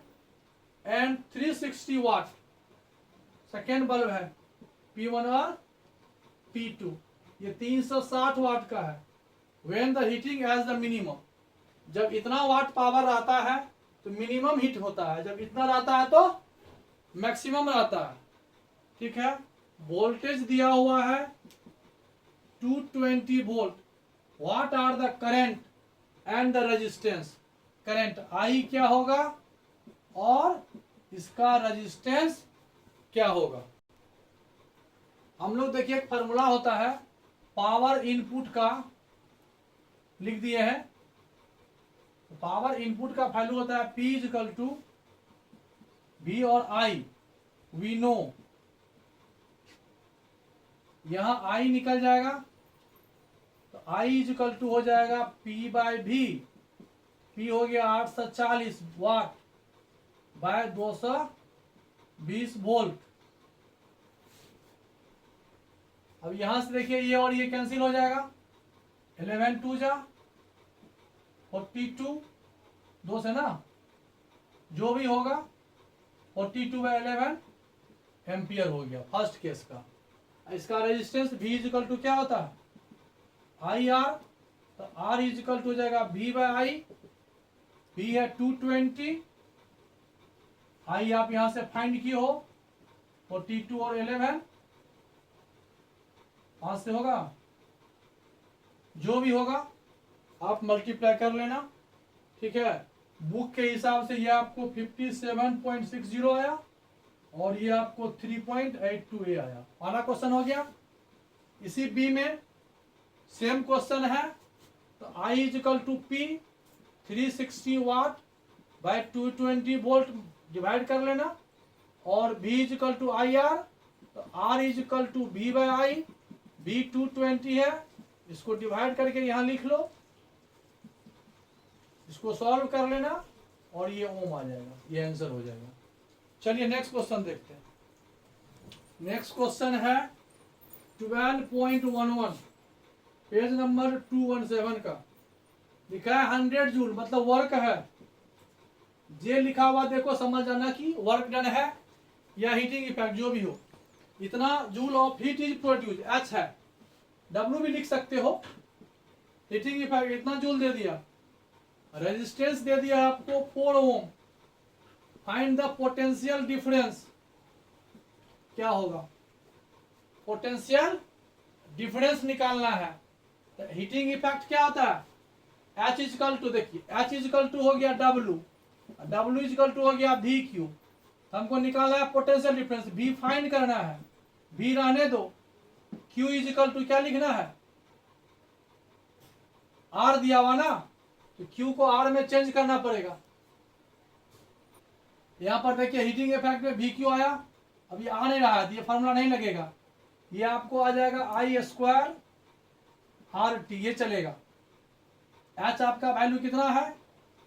100 जूल।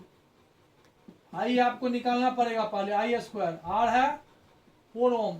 टी देखिए लिखा हुआ है 1 सेकेंड, हम लोग नहीं पढ़े, टी 1 सेकेंड है। अब 4 से यहां काटिए, 25 हुआ, आई स्क्वायर 25, तो आई हो गया 5 एम्पियर, आई निकल गया। अब क्या निकालना था? पोटेंशियल डिफरेंस, तो पोटेंशियल डिफरेंस भी हुआ, V is equal to I और R। आई हो गया 5 एम्पियर, R हो गया 4, यानी 20 वोल्ट। देखते हैं आगे। अब यहां देखिए H is equal to V Q लिखे, Q तो है, V नहीं है, V भी है लेकिन टाइम का कोई यूज यहाँ पर नहीं हो रहा है, तो टाइम का यूज करना है। तो फॉर्मूला होता है, हम लोग जानते हैं, Q इजकल टू I और T, तो 96,000 कूलम। आई यहां से फाइंड होगा, T हो जाएगा 1 आवर, 1 आवर मत लिखिए, 60 इंटू 60 सेकेंड लिखिए, सेकेंड में होता है यूनिट टाइम का। ये 0 कट गया, 0 कट गया, 6 से कैंसिल कीजिए, 6 1 जा 6, 6 6 जा 36, 16। या आई का वैल्यू हो जाएगा 160/6। आई है तो एम्पियर होगा, डिवाइड कीजिए, कैंसिल हो रहा है तो चलिए इतना ही लिखिए, 80/3 एम्पियर। ये आई निकल गया, आई निकल गया, तो V इक्वल टू होता है आई आर, यहां से R भी निकालिए, तो V by I R, R निकल जाएगा। V कितना था? V दिया पोटेंशियल डिफरेंस 15 वोल्ट, आई दिया 80/3, 80 ना, 5 3 जा 15/8, ये निकला। अब heating effect H is equal to होता है I square R T, I square हो जाएगा 80/3,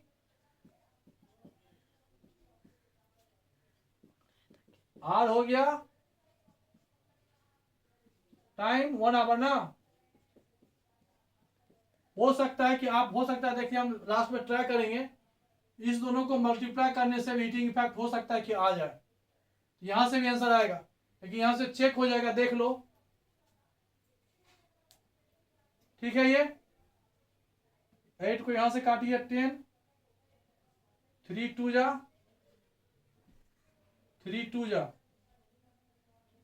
8 1 15 8 जा 2 0 आएगा, 15 8 जा 120, 2 0 20 20 जा 400, 3 और 2 5, हीटिंग इफेक्ट जूल। यहां देखिए तो दोनों को मल्टीप्लाई करके आ रहा है क्या? 50 इंटू 1 2 3 40 आ जाएगा, आया ना, देखिए ना, हमको लग रहा था केवल 0 है, पहुंच गए ना, यहां से भी आ जाता, लेकिन हम ये समझे कि टी का तो यूज ही नहीं हो रहा है,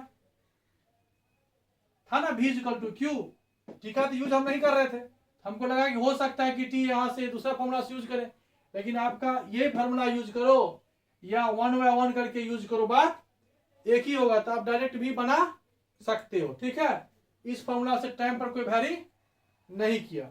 इसमें एक और क्वेश्चन है, नेक्स्ट क्वेश्चन देख लेते हैं। क्वेश्चन नंबर 3 देखिए क्या लिखा हुआ है।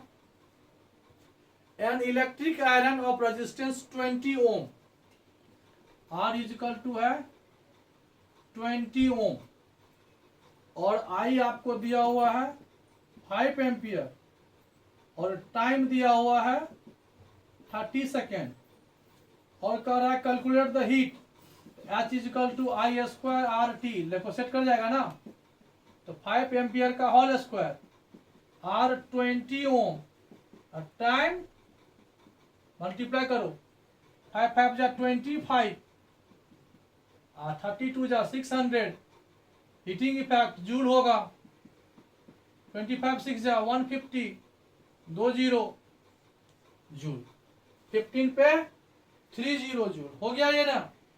चलिए अब नेक्स्ट है आपको इलेक्ट्रिक पावर, चलिए इलेक्ट्रिक पावर देखते हैं। देखिए अब होता है इलेक्ट्रिक पावर, हम लोग कोई भी इलेक्ट्रिकल अप्लायंस खरीदते हैं, उस पर रीडिंग लिखा रहता है, नोट करके लिखा रहता है कितना पावर का है, वाट में लिखा रहता है पावर। पावर का यूनिट क्या होता है, पावर का यूनिट होता है वाट। हम लोग जब भी खरीदते हैं तो वाट लिखा रहता है, हमेशा देखना। जैसे हीटर खरीदते हैं तो 1000 वाट, 2000 वाट, फैन खरीदते हैं तो 120 वाट, वाट पक्का रहता है लिखा हुआ, वाट से ही निकलेगा बिजली बिल। अब देखिए बिजली बिल निकालना हम लोग सीखेंगे कैसे। देखिए इलेक्ट्रिक पावर का फॉर्मूला होता है P equal to V into I, ये लोग हम लोग पहले से लिखे हुए हैं। पावर जो होता है V इंटू आई, ये आप पे डिपेंड करता है कि V equal to I R लगाओगे, और ये I है, ये I स्क्वायर R हो जाएगा। अगर V लिखे हो I इक्वल टू हो जाएगा V बाय आर, देखो V equal to I R, I equal to V by R. ये तुम पे डिपेंड करता है, ये फॉर्मूला यूज करो, ये यूज करो या यूज करो, तीनों एक ही है, जैसा दिया रहेगा उस हिसाब से हम लोग यूज करते। अब देखिए यहां पर होता है बिजली बिल होता है 1 यूनिट, सबका बिजली बिल आता है कितना यूनिट, यूनिट में पूछता है। तो 1 यूनिट क्या है, 1 यूनिट है 1 वाट, 1 किलोवाट, 1 किलोवाट आवर, मतलब 1 किलोवाट 1 घंटा, टाइम होना चाहिए 1 घंटा, और वाट होना चाहिए 1 किलोवाट। 1 किलोवाट आवर इतना अगर यूज होता है, मतलब इतना एनर्जी हम यूज करते हैं, तो हम लोग कितना यूनिट होता है 1। अब देखो तुम कितना एनर्जी यूज करते हो, 1 किलोवाट को हम लोग लिखते हैं 1000 वाट, आवर को लिखेंगे 60 इंटू 16 सेकेंड, अब इस पे हो जाएगा 6 6 जा 36, 1 2 3 4 5, 1 2 3, ये होता है वाट सेकेंड, वाट सेकेंड हो गया। इसको हम शॉर्ट फॉर्म में लिखते हैं 3.6 इंटू 10 टू द पावर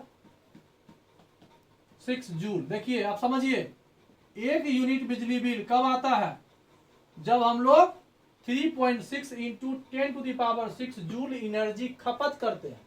इतना एनर्जी हम लेते हैं सरकार से, उसके बदले हम 1 यूनिट मतलब 5 रुपया, इतना एनर्जी का हम क्या करते हैं, वहन करते हैं। इतना एनर्जी हम यूज करते हैं, उसका चार्ज कितना हुआ 1 यूनिट, और 1 यूनिट का बिजली बिल 5 रुपया, कहीं कहीं 6 रुपया है, कहीं कहीं 7 रुपया है। ये समझ में आपको आ गया। चलिए अब एग्जाम्पलर का क्वेश्चन है, देखते जाइए। 12.12 बन जाएगा, इजी है।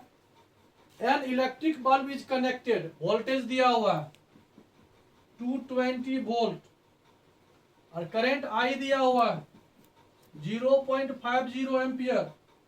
What is the power of bulb? Power is equal to V into I, 220 volt, 0.50 ampere, इसको हटाओ, 1 जीरो यहां से गया, 1 जीरो यहां से गया, इतना वाट हुआ, 110 वाट का। यही किसी भी इलेक्ट्रिकल अप्लायंस में ये सब लिखा हुआ नहीं रहता है, ये लिखा रहता है 110 वाट का बल्ब है, खरीदते हैं ना, 100 वाट का बल्ब है, 120 वाट का बल्ब है।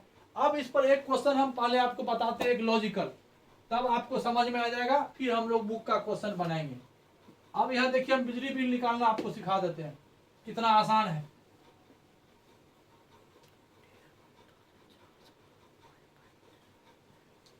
मान लीजिए, यहाँ देखिए, मान लीजिए हमारे पास एक फैन है, ठीक है, एक फैन है, ये आपको 150 वाट का है। आप सिंपल समझिए, आप एक रूम में रहते हैं, 150 वाट का पंखा आप यूज करते हैं पर डे। मान लीजिए कि 10 घंटा तो नहीं होगा, गर्मी है, तो 20 घंटा आप इसका यूज करते हैं पर डे। तो मंथली बिल निकालना है आपको। क्या निकालना है? Monthly bill. तो यूनिट क्या हो जाएगा, कितना एनर्जी यूज हम किए, क्या होता है 1 किलोवाट आवर। तो क्या हम लोगों को यूज करना है, यूनिट इज इक्वल टू हो जाएगा पावर इंटू टाइम। पावर कितना है 150 वाट, टाइम कितना है 20 आवर। आज मंथ का है तो देखिए, तो एक है ना ये। अब यहां देखिए क्या होगा, यहां वाट है, यहां आवर है, तो वाट को आप किलो वाट में चेंज कीजिए, 1000 से डिवाइड कीजिए, 20 आवर 30, ये जीरो यहां से कैंसिल कीजिए, ये जीरो यहां से कैंसिल कीजिए। अब देखिए समझिए, 3 2 जा 6, 56 जा 19 किलो वाट आवर, 90 यूनिट आया। ये 90 कितना आया, बिजली बिल कितना आया, कितना यूनिट हुआ 90 यूनिट हुआ। अगर 5 रुपये आप दे रहे हो तो 450 रुपये आपको एक पंखा का बिजली बिल आएगा। लेकिन हम यह पंखा का यूनिट ज्यादा लिखे हैं, पंखा का यूनिट लगभग 90 या 100 होता है। अगर आप ध्यान देना, अगर सेकेंड क्वेश्चन इसी को देखो, कोई पंखा है 100 वाट का है, 100 वाट का है, ये एग्जैक्ट बिजली बिल आएगा। ठीक है, 3 दूना 6 60,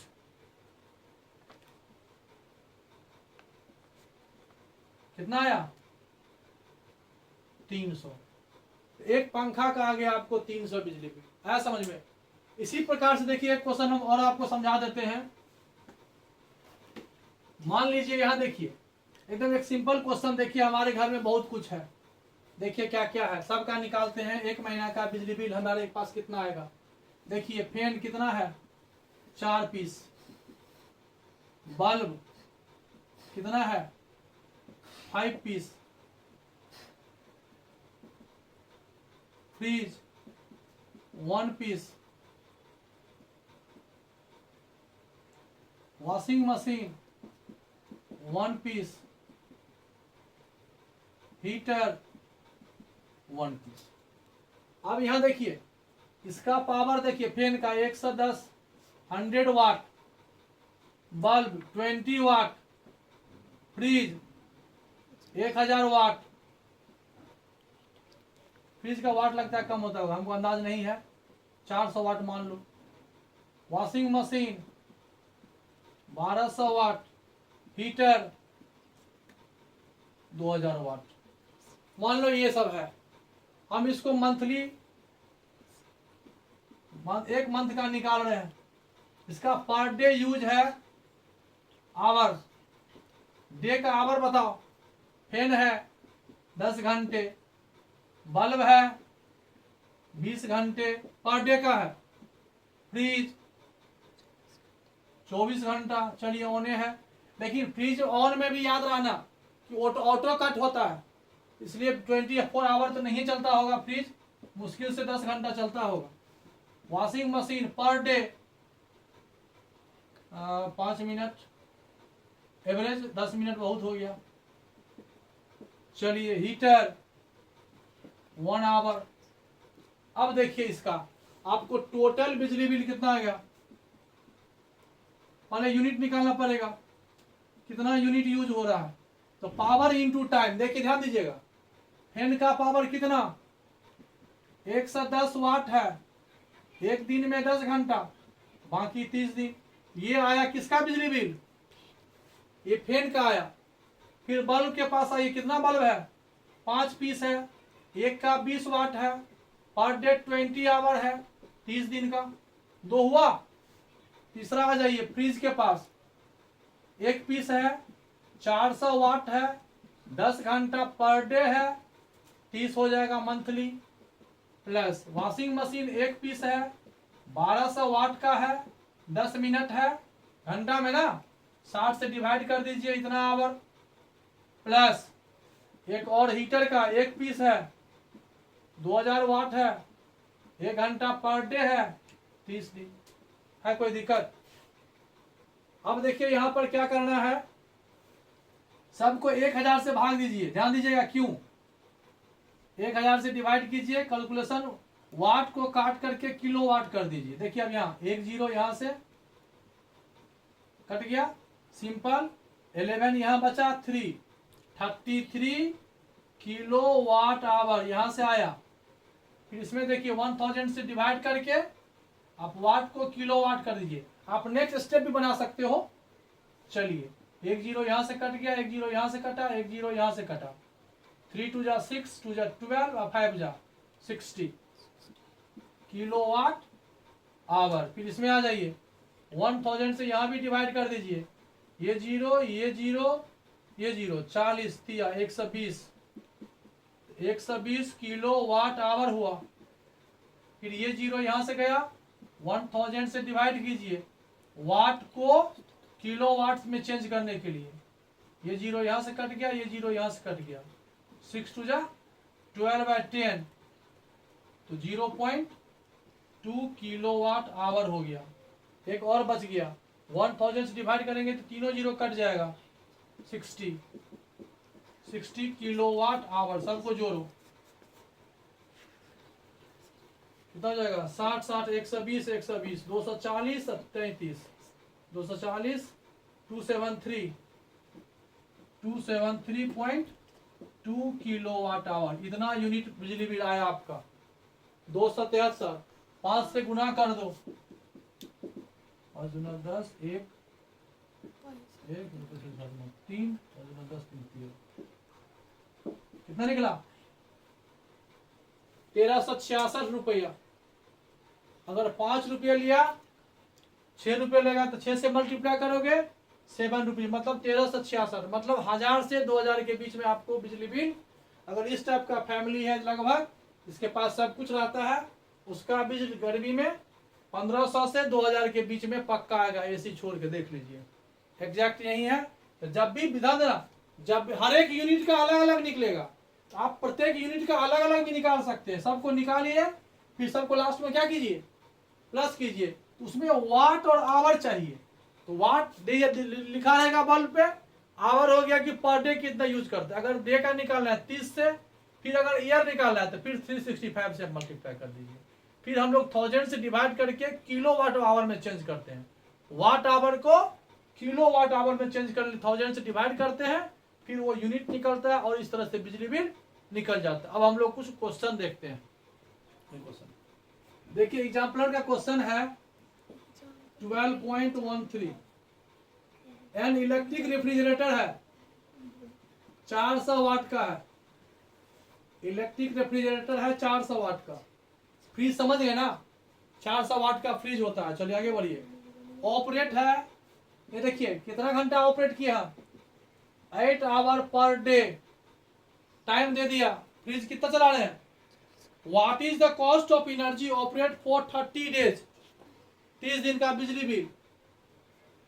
तो यहां पर कितना यूनिट होगा, देखिए पावर इंटू टाइम, पावर है 400 वाट, टाइम है 8 आवर पर डे, 1 महीना का चाहिए ना, कितना का है 30 डेज, यस 30 ही यूज करते हैं, 31 नहीं लेते कभी भी। डेढ़ कट गया, 30 हुआ। वाट को काटो, किलो वाट करो, 1000 से डिवाइड करो, हो गया 3 0 गया, 4 into 8 into 3 kilo watt hour, ये आना चाहिए। कितना हुआ 96 यूनिट। तो कितना पे होगा कॉस्ट पे बाय कंज्यूमर तो 96 रुपये है। RS3 का ही रेट है, पता नहीं पहले वाला बिल होगा। 6 3 जा 18 1, 9 3 जा 27 1, 28, 288 रुपया बिजली बिल आएगा 288, है ना। चलिए नेक्स्ट क्वेश्चन देखते हैं। बुक में देखिए क्वेश्चन है, और ये लास्ट क्वेश्चन लगता है हम लोगों का है आज का क्लास का। इसके बाद जो एक्सरसाइज होगा हम नेक्स्ट वीडियो लेके आएंगे। आपको एक्सरसाइज में भी कुछ क्वेश्चन है, कुछ नहीं कहा जाए, सारा क्वेश्चन ही है, न्यूमेरिकल ही लगता है। सभी क्वेश्चन हम सॉल्व करेंगे, लेकिन आज नहीं, आज बहुत हो गया, नेक्स्ट क्लास में। आज देखिए लास्ट क्वेश्चन आज का क्या होने वाला है, देख लीजिए। एन इलेक्ट्रिक मोटर, ये करंट दिया हुआ है, अब तो हम करंट भी लिखना भूल गए। आई इज इक्वल टू हो गया 5 एम्पियर, और वोल्टेज हो गया 220 वोल्ट। पावर तो P is equal to formula देख के लिखना, V इंटू आई। V हो गया 220 वोल्ट, I हो गया 5 एम्पियर। ये 1100 वाट हो गया पावर। इसी का सेकेंड पार्ट है एनर्जी, 2 घंटा का, तो power into time. Energy power कितना हो गया 1100 वाट है, और टाइम है 2 घंटा 2 आवर, लेकिन पावर आवर आ जाएगा वाट आवर। वाट को काट के किलो वाट करो, 1000 से डिवाइड करो, 2 जीरो यहां से गया, 2 5 जा 11/5, 5 2 जा 10.2 किलो वाट आवर। इतना एनर्जी जो हुआ 2.2 kilo watt hour joule per second. ये एनर्जी कितना हुआ, एनर्जी हो गया 2.2 इतना, ये इतना आपका यूनिट हो गया 2.2 किलो वाट आवर। इसी को हटाओ, हालांकि वाट आवर को जूल सेकेंड में हम लोग चेंज कर सकते थे, नहीं तो आप ऐसे ही लिख सकते हो। तो ऐसे अगर निकाल लिए हो तो किलो वाट आवर को हम लोग लिखते हैं 3.6 इंटू 10⁻6 जूल। अब आप इसको मल्टीप्लाई कर लो और गुड नाइट। ठीक है, आप मल्टीप्लाई करके जूल में आंसर और ये यूनिट में आंसर। ठीक है, ओके, गुड नाइट।